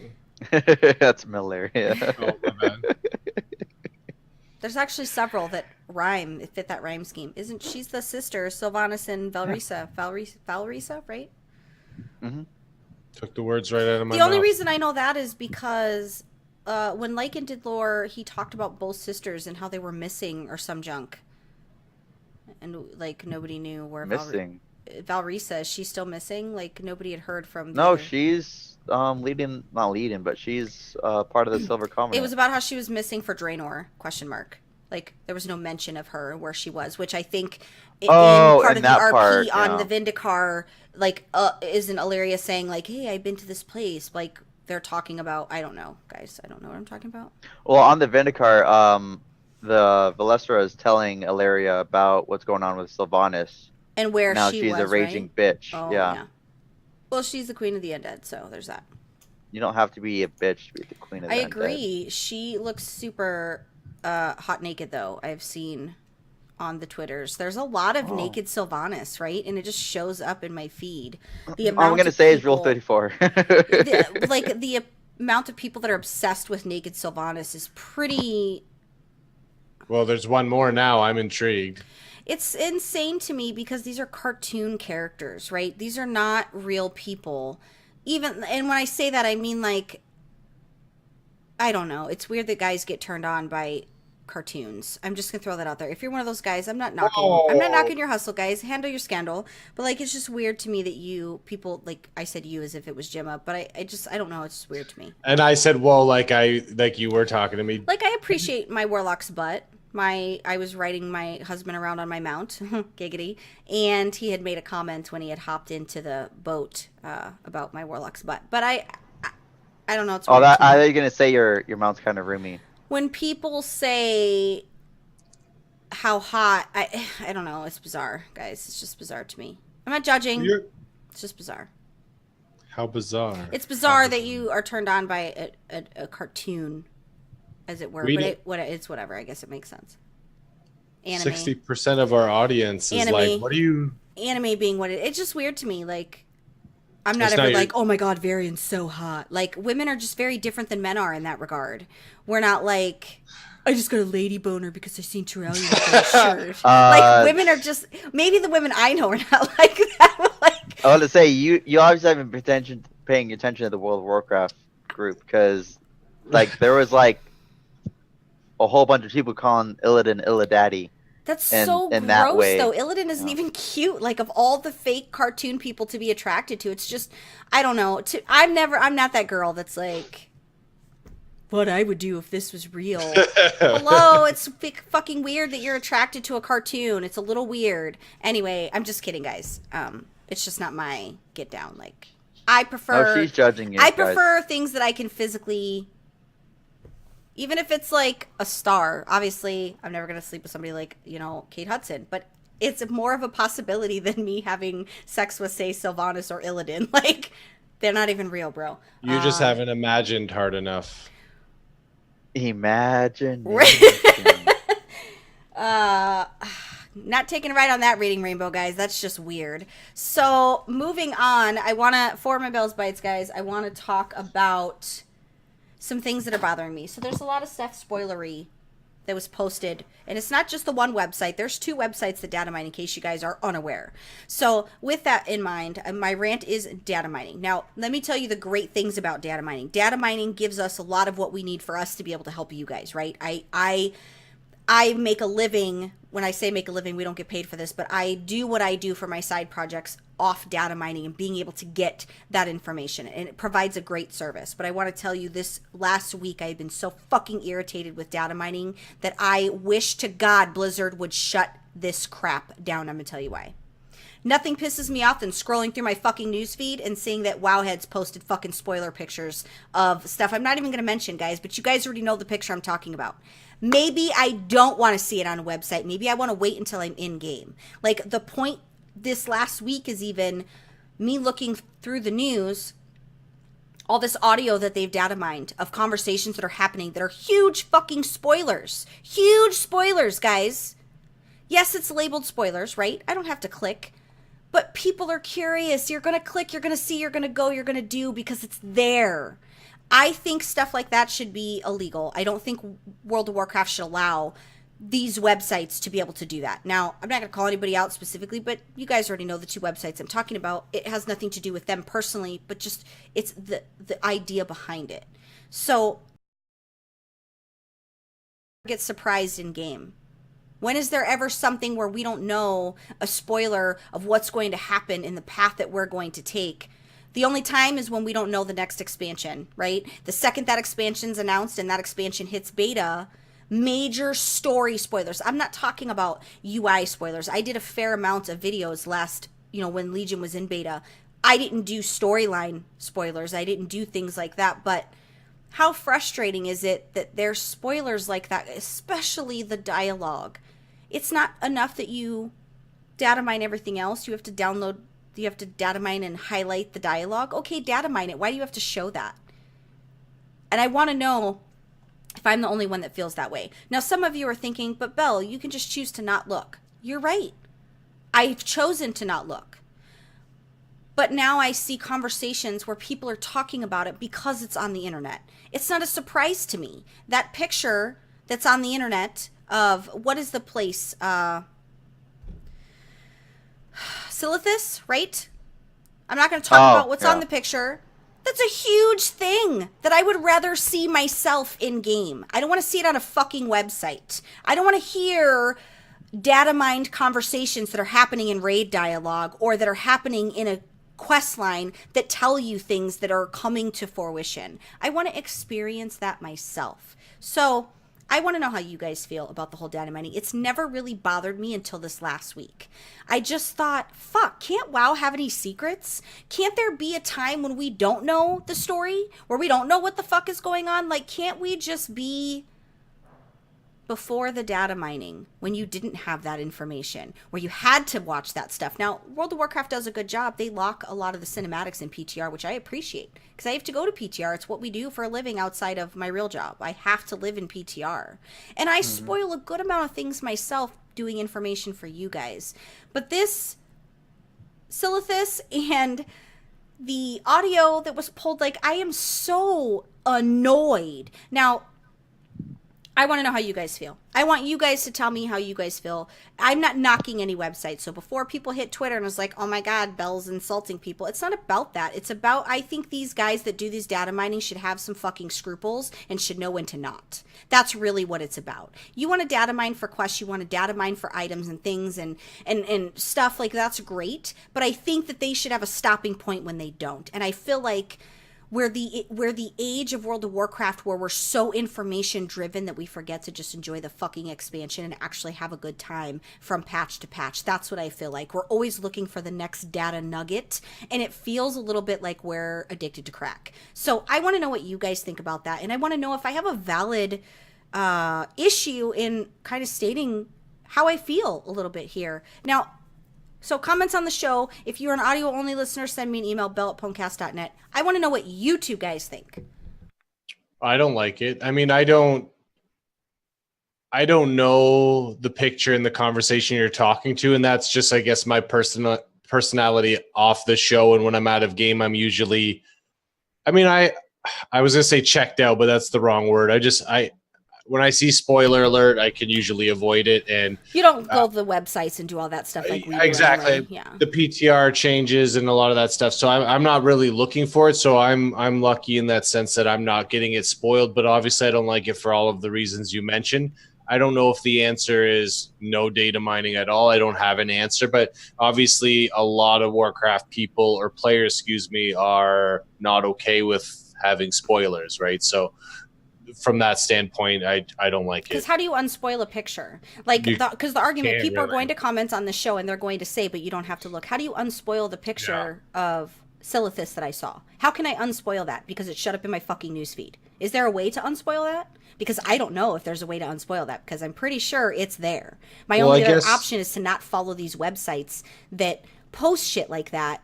Right. And then I don't get the regular news. So, Rem, you are like me, where we are on the mission for information, because that is what we live by. I think there's a fine line between information and ruining future things for the game. It's fun for us to banter back and forth about what we think is going to happen, but it's a whole entirely different thing when that gets ruined.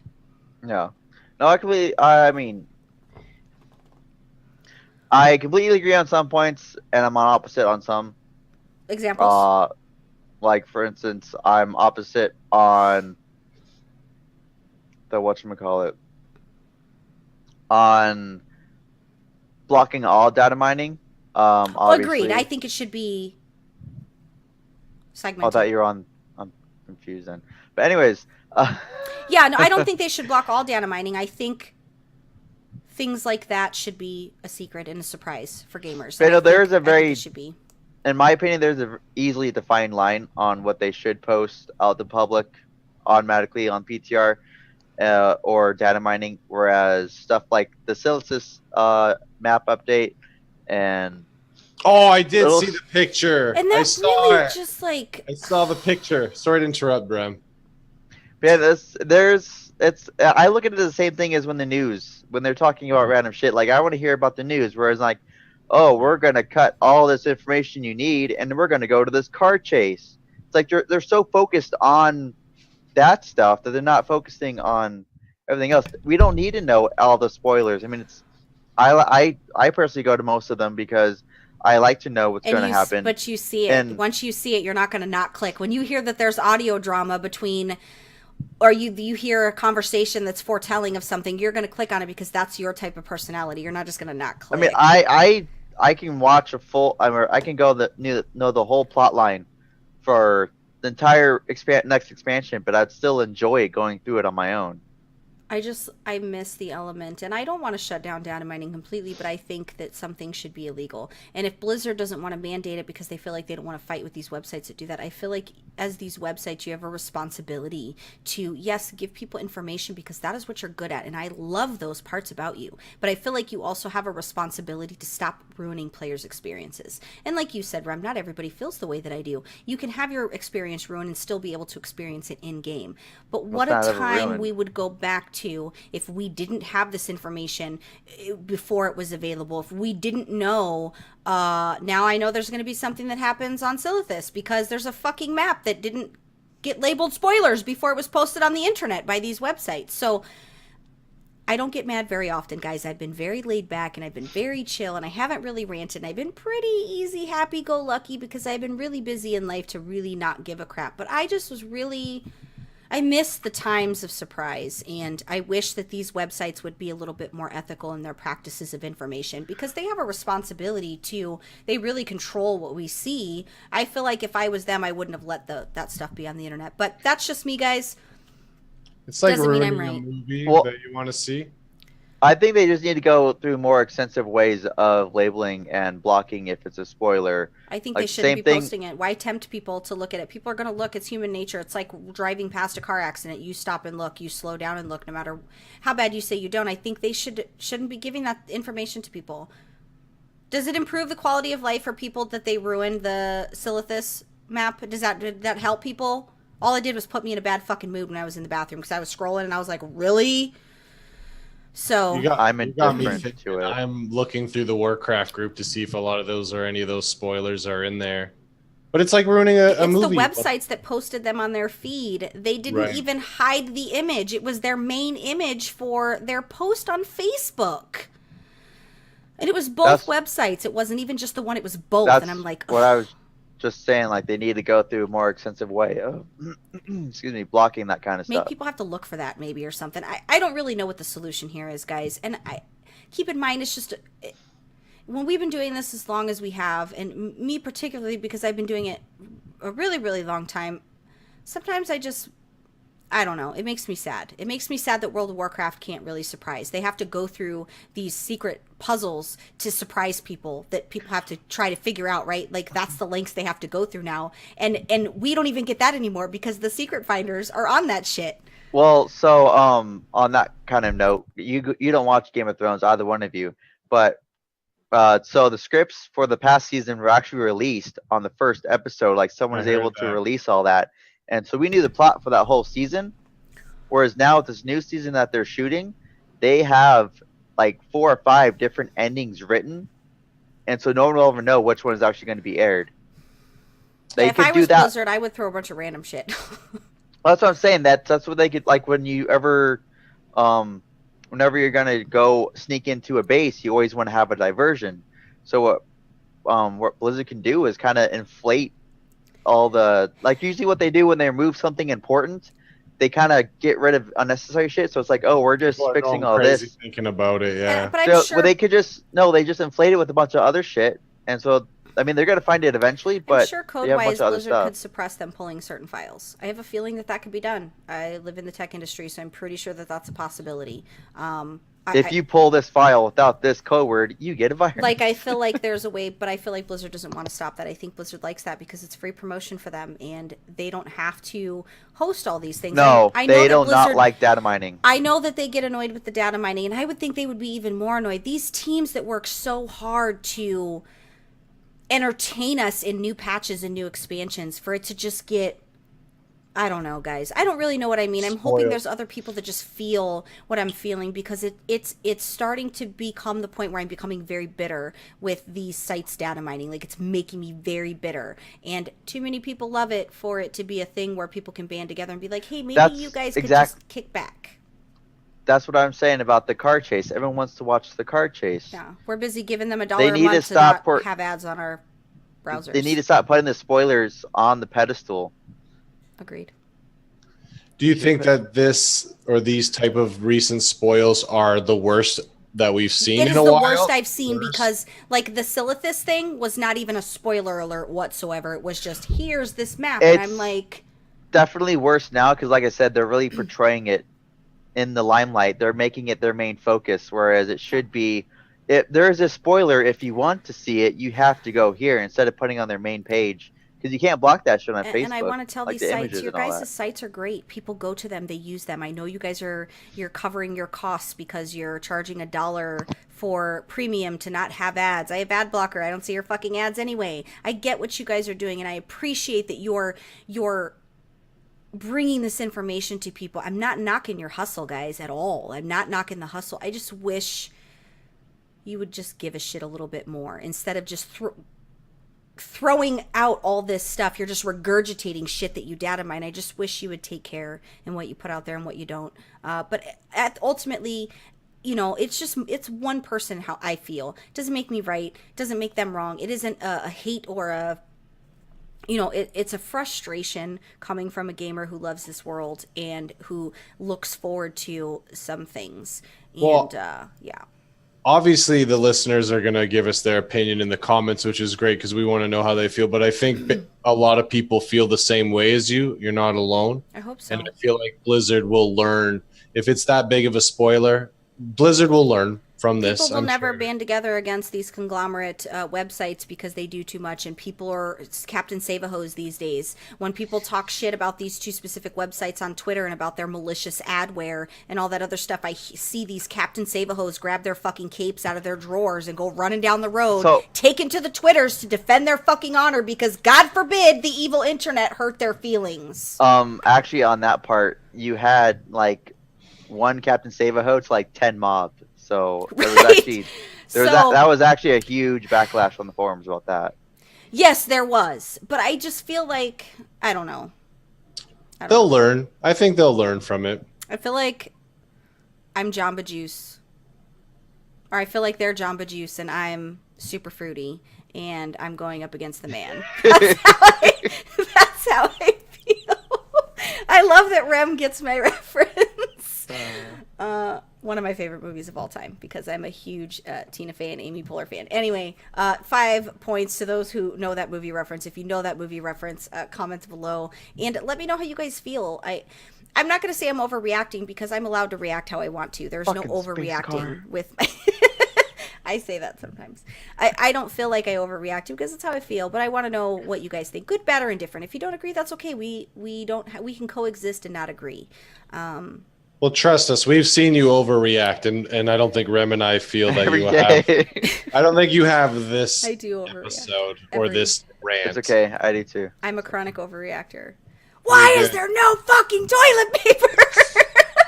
Like, I'm super. And then when there is, it's put on the wrong way, I'm sure. The way that it rolls The other is day- not proper. So Rem's been It's been over, to my not house. under, okay? Okay, Rem's been to my house, so I'm very particular about where things are.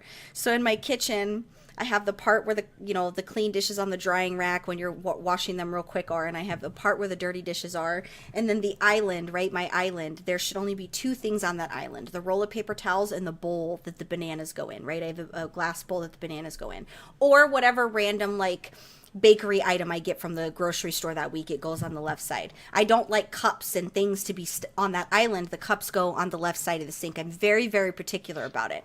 So there will be occasions when I come downstairs and there's like 40 fucking cups there and there's empty wrappers, and the other part of that is I get really frustrated when people put things in that glass bowl with the bananas. It really bothers me when they just take random shit and throw it in there and then it becomes the junk bowl. So the other day, it's like 3 in the afternoon and I'm having a complete meltdown. I don't know why all this shit's in the bowl, and I'm throwing everything that's in the bowl out of the bowl, and I'm like freaking out about the placement of the cups, and I'm like pouring all the drinks out that were on the counter. And my husband's like, I just poured that soda. Maybe it should have been on the drink counter instead of in the middle of my kitchen. So I'm very OCD when it comes to stuff like that, guys. No, but the cup thing is pretty accurate because the kids had 2 on the desk that I was using. They had 2 in their room. They had 2 on the dining table, and there's 4 sitting on the side of this. It's so bad. It's so freaking bad. Anyway, I'm a little bit nuts when it comes to the home stuff because I'm very particular. You don't say. Yeah, I'm very particular about things. Anywho, so Don't touch your spoon. You'll die. don't touch It my would- spoon. Wouldn't it be funny if no one commented on the spoilers and they just like commented on the kitchen situation? Because I know there's people that are like me that just Yo. everything has a place, and you should strive to keep stuff in their proper place. My desk, everything is in the same spot. My drink goes in its same spot. Like everything has its little, you know. But if I'm taller and I'm the one who's eating the ranch sauce with most of my stuff, I'm putting it in the top thing. You don't have to Yeah, keep that's another it on thing the that bottom shelf. really irks me. I Why? really don't like it when we have like the drink shelf and people put the applesauce on the drink shelf, or they put things that don't, the mayonnaise, the jar of mayonnaise or whatever, they put it on the drink shelf. That I have a shelf. The top shelf is for eggs and butter. The second shelf is for drinks, typically milk and juice. Like, then I have a shelf that's just for yogurt and pudding. Like, I'm just very particular about stuff. And when things are not in their place, guys, we can't live in madness and chaos. I've got a project for Rem for his next visit. No. Please rearrange the entire fridge and wait for it and record it just to watch her. There can't be chaos and mayhem, guys. We cannot have that all the time. We gotta have, things need to be in their proper spots because Belle will freak out. reasons. Reason. Gemma, what did you do this week in World of Warcraft? Woo woo! I had a lot of heart-to-heart conversations with Rem, aka the lore master, right? So we were really just getting in touch with our expertise, and the things that we do and what we're great Touch and at. expertise. Awkward that you two would be in that conversation. Was there some sword play happening? I feel like there was some manly bonding. No? No, you're not going to I turn think- this into something weird. I'm not Rem, gonna make it don't weird. Got it. encourage her. No, yeah, please don't. Okay, this is serious. This is lore and pets. There's no room for jokes. Okay, It's- but You're petting things. It's weird. Okay, I'm done. I swear. no, I just did a lot of pet collecting. There's a lot of pets that I needed to collect, and as the pet guy, I was slacking. I've kind of just been a slacker this whole expansion. I'll get it when I get it, blah, blah, blah. I didn't have any bottle caps. I had to go get some bottle caps. That's the Pet Battle Dungeon currency, if you didn't know, because you got to buy different pets. You got to complete it 6 times. So anyways, I got my stuff together, my poop in a group, and I collected like 24 new companion pets. Is that funny to you? Did you just say Very you bad. put your poop in a group? My poop in a group. Everything was ready. Like with your own fingers? Yeah, why do you think I'm always washing my hands before Wow, show? You gotta super have clean hands gross. pre-show. that's what What like, the clean up my hell? hands. Right? 24 unique companion pets in 24 hours. So we did some collecting. I'm getting up there. Not only that, is I leveled a lot of companion pets. I picked a new alt to make my pet leveler because you get experience as you do these pet battle dailies, defeat the tamers. I did some more resto druid stuff. I find myself wanting to hop on the resto druid more than the monk. That's not good. Maybe because I have a quest that can't be completed on my monk and it's driving me nuts, and I've completed it and Blizzard says it's not a reported issue. Whatever. I had a good week in WoW. I won't let it ruin it. But yeah, I'm just doing some healing stuff, pet collecting, a little bit of PvP. Oh, yeah, I was going to wear a headband for the basketball brawl, right? Because it was the deep wind dunk, deep gorge dunk, whatever it's called. So yeah, I was hooping a little bit. So I did a little bit of that too this week. So I had a good week.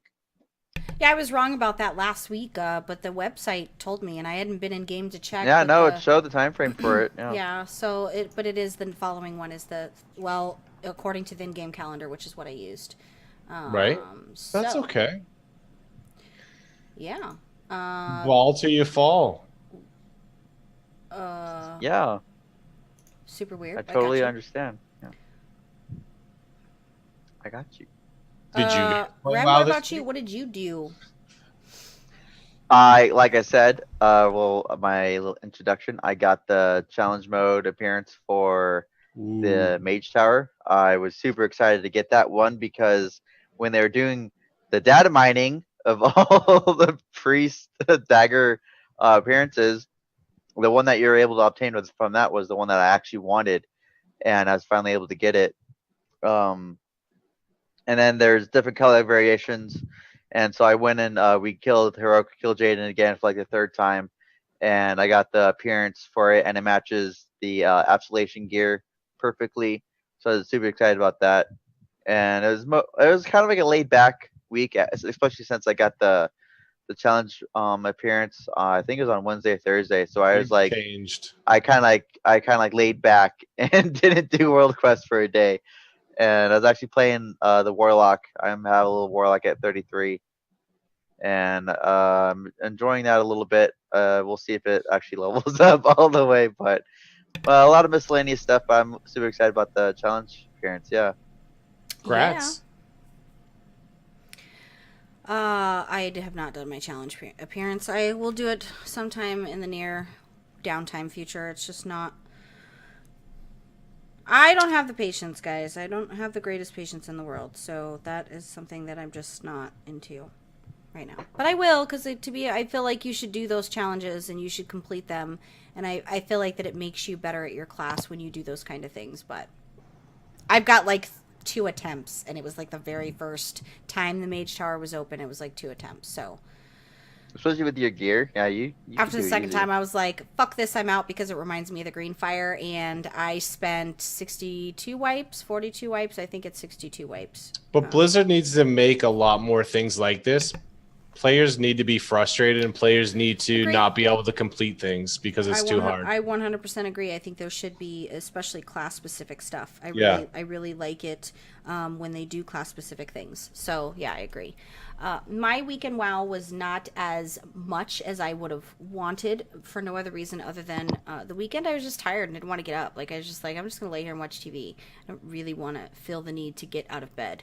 But I did do a lot of things with the husband. I flew him around to get his exploration. I'm working on getting his flying so that he can make the most of his world quests. And he's working on doing the things he needs to do for his mount, his class mount right now.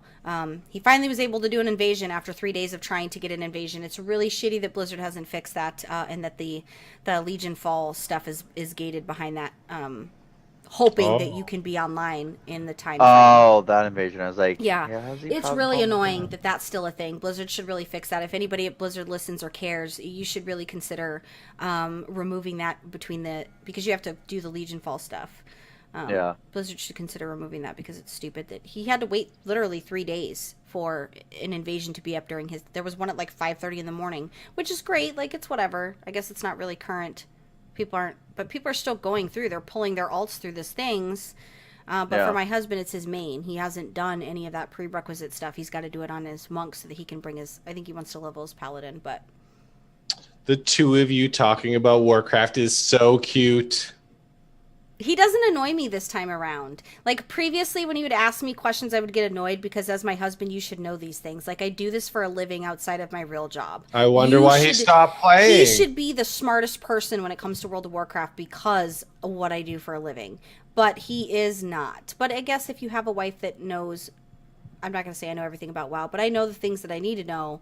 I guess he doesn't need to. You're taking a more kinder approach, and it's paying off, Belle. Well, I like seeing it. It just makes me feel happy that he's playing the game again. It's important that he plays it. Even if we don't have to do stuff together. It's just nice to hear him with WoW conversation instead of walking downstairs and being grumpy. He's so grumpy when he plays Overwatch, guys. Like, Rem, you guys have heard him. It's so competitive all the time. Yeah, he's so angry and he's frustrated and he's like, I'm having a great time. Yeah, you sound like you want to fucking shoot yourself in the face. I don't think you're enjoying yourself.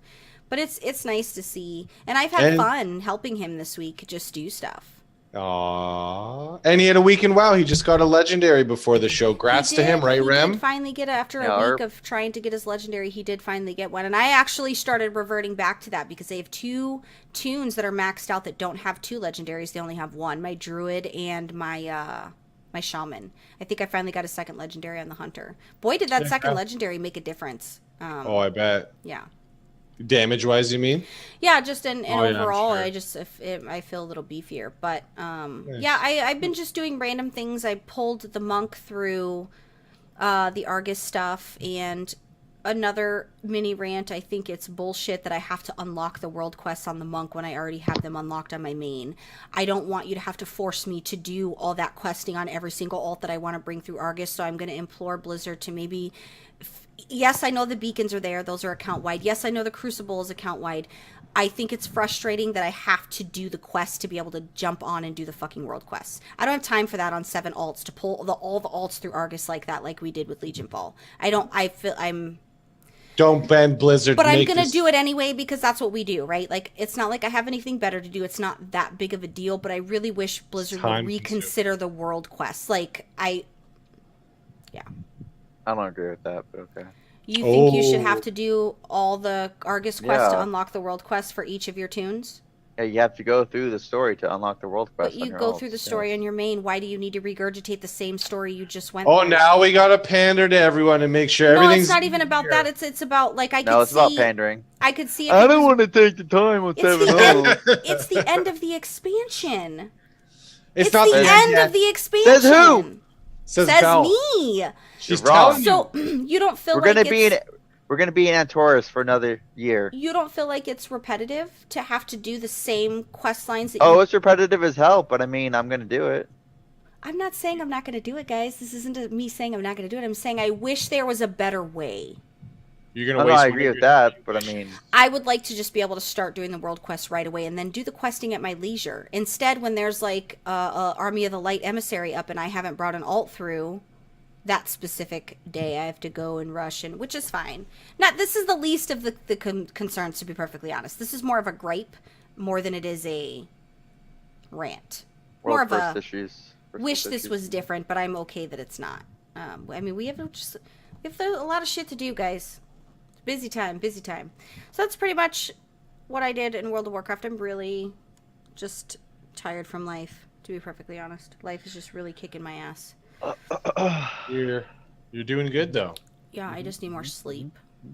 You should do that. You should sleep is put wonderful. the phone away. I know, I'm obsessed with Candy Crush. That's what it is. You got the phone too much. Yesterday, so I was up until 6 o'clock this morning, and I turned off the TV. I had no phone. I just laid there and just thought about everything I have to do in the next year, and none of it is even relevant.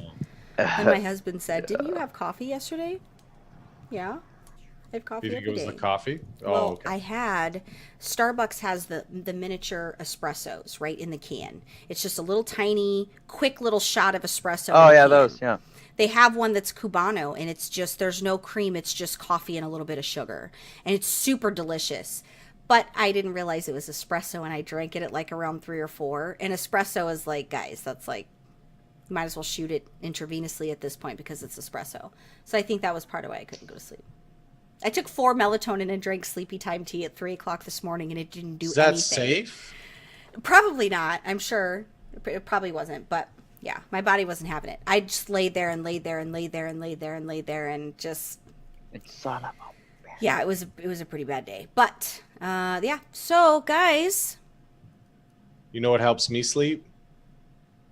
Never mind. Let's end the show. How bizarre. Guys, we have just a little over a month before BlizzCon. I am so excited for the things that we have going on in BlizzCon. I know that I haven't talked to you guys in length about stuff. If you are going to BlizzCon, make sure you make plans to go to DitchCon on Wednesday. If you're going to BlizzCon, make sure you attend Con Before the Storm on Thursday. I don't know if you heard. Yours truly is going to be emceeing, and I'm co-directing with 3 other awesome people. 3 other awesome people, the World of Podcast portion of that. So bring me a shot because I'm going to need it. Like, for reals. The format's going to be different. It's going to be similar to the original rooms where instead of it being in that big giant room and you could barely hear the podcast and it was like super weird, it's going to be like the previous year. Is it? Yeah, it's going to be on 2 different floors this year, which makes a lot of sense. That way people that are going for the podcast can actually focus on that, so it's really nice. But yeah, as we get closer to BlizzCon, I'm going to be more and more brain dead. So if I'm going to do my best to make sure that it's already pretty bad. So, right. Yeah. That I keep task. If you email me, if you private message me, if you direct message me, if you if you interact with me and I am not responding, I want to just disclaim that it is not because I don't care or because I'm blowing you off. It's because I am being pulled in 20 million different directions. Planning for the con before the storm, most of that planning happens in the final month because you don't really need to pre-plan too much for that. Most of it's the final month, which is where I come into play. And we've been planning for the last couple months, but between con before the storm and DitchCon and our things, and I don't know what, if any, I don't think I'll have anything method related because I'm not important in method to have anything to do during BlizzCon. I'm not those kind of. I'm not the higher end of method guys. I think it's safe to say though that you've got more on your plate this year than last. Last year was super busy. It's so good though. It's easy. Wednesdays and Thursday. That's my thing, and then the rest of the time is just. You can enjoy the BlizzCon festivities. Yes, I could just get drunk and make bad decisions. So, guys, thank you so much for listening. Thank you so much for watching. If you are new to PWNCAST, I appreciate you being here. Thank you. I will get caught up this week on the YouTube comments. I have not forgotten about you. I'll get that caught up. One of you asked about the Secret Sauce duel. I don't know where that stands, to be perfectly honest, but I will find that information out. So, yeah, guys, what a show, right? What a show. I think so. Tell us in the comments. Yeah, I think it was good. I even have a tiny figurine. I think we should get back to that. That's something that's missing. Having weird random shit, which is probably going to be Rem. There you go. Like I said, that's this month's Loot Crate. Yep. Guys, make sure you subscribe. Make sure you comment. Make sure you follow us on Twitter. Our Twitters are right here. You can find us on Snapchat. You can find Jimma at Jimma Banks on Snapchat. You can find Rem at Remedy Zen, right? Remedy Zen on Snapchat. You can find me at Samantha is it. Just posting random weird shit that sometimes I don't post other places. It's just Snapchat because I'm too lazy. But guys, make sure you have a great week, guys. Don't work too hard. Thank you for letting us spend we never do. Thank you for letting us spend hour and a half, 2 hours with you every week, and letting us into your home and your eardrums, and letting us just if you let me in your home, just feed me, space. Okay? I love violating your space. Anyway, guys, we're gonna get on out of here because I just made it super weird. Bye. Everyone listening, go rearrange your fridge and make the other person in the household crazy. I feel like I'm not the only one. Like, I feel like Rem would like flip fucking tables if somebody just rearranged shit. Oh, if it was his stuff, yeah, absolutely. Right, Rem? Oh no, if I had it set a certain way, but I mean, in terms of me putting stuff away. Yeah, I see your disorganization behind you in the camera. So I was gonna bring it up. That is I am what's the word? I am unneatly organized. Yeah, right. I know where everything is, but if someone to move shit, then I know I'm the same. I always know when people go through my stuff too.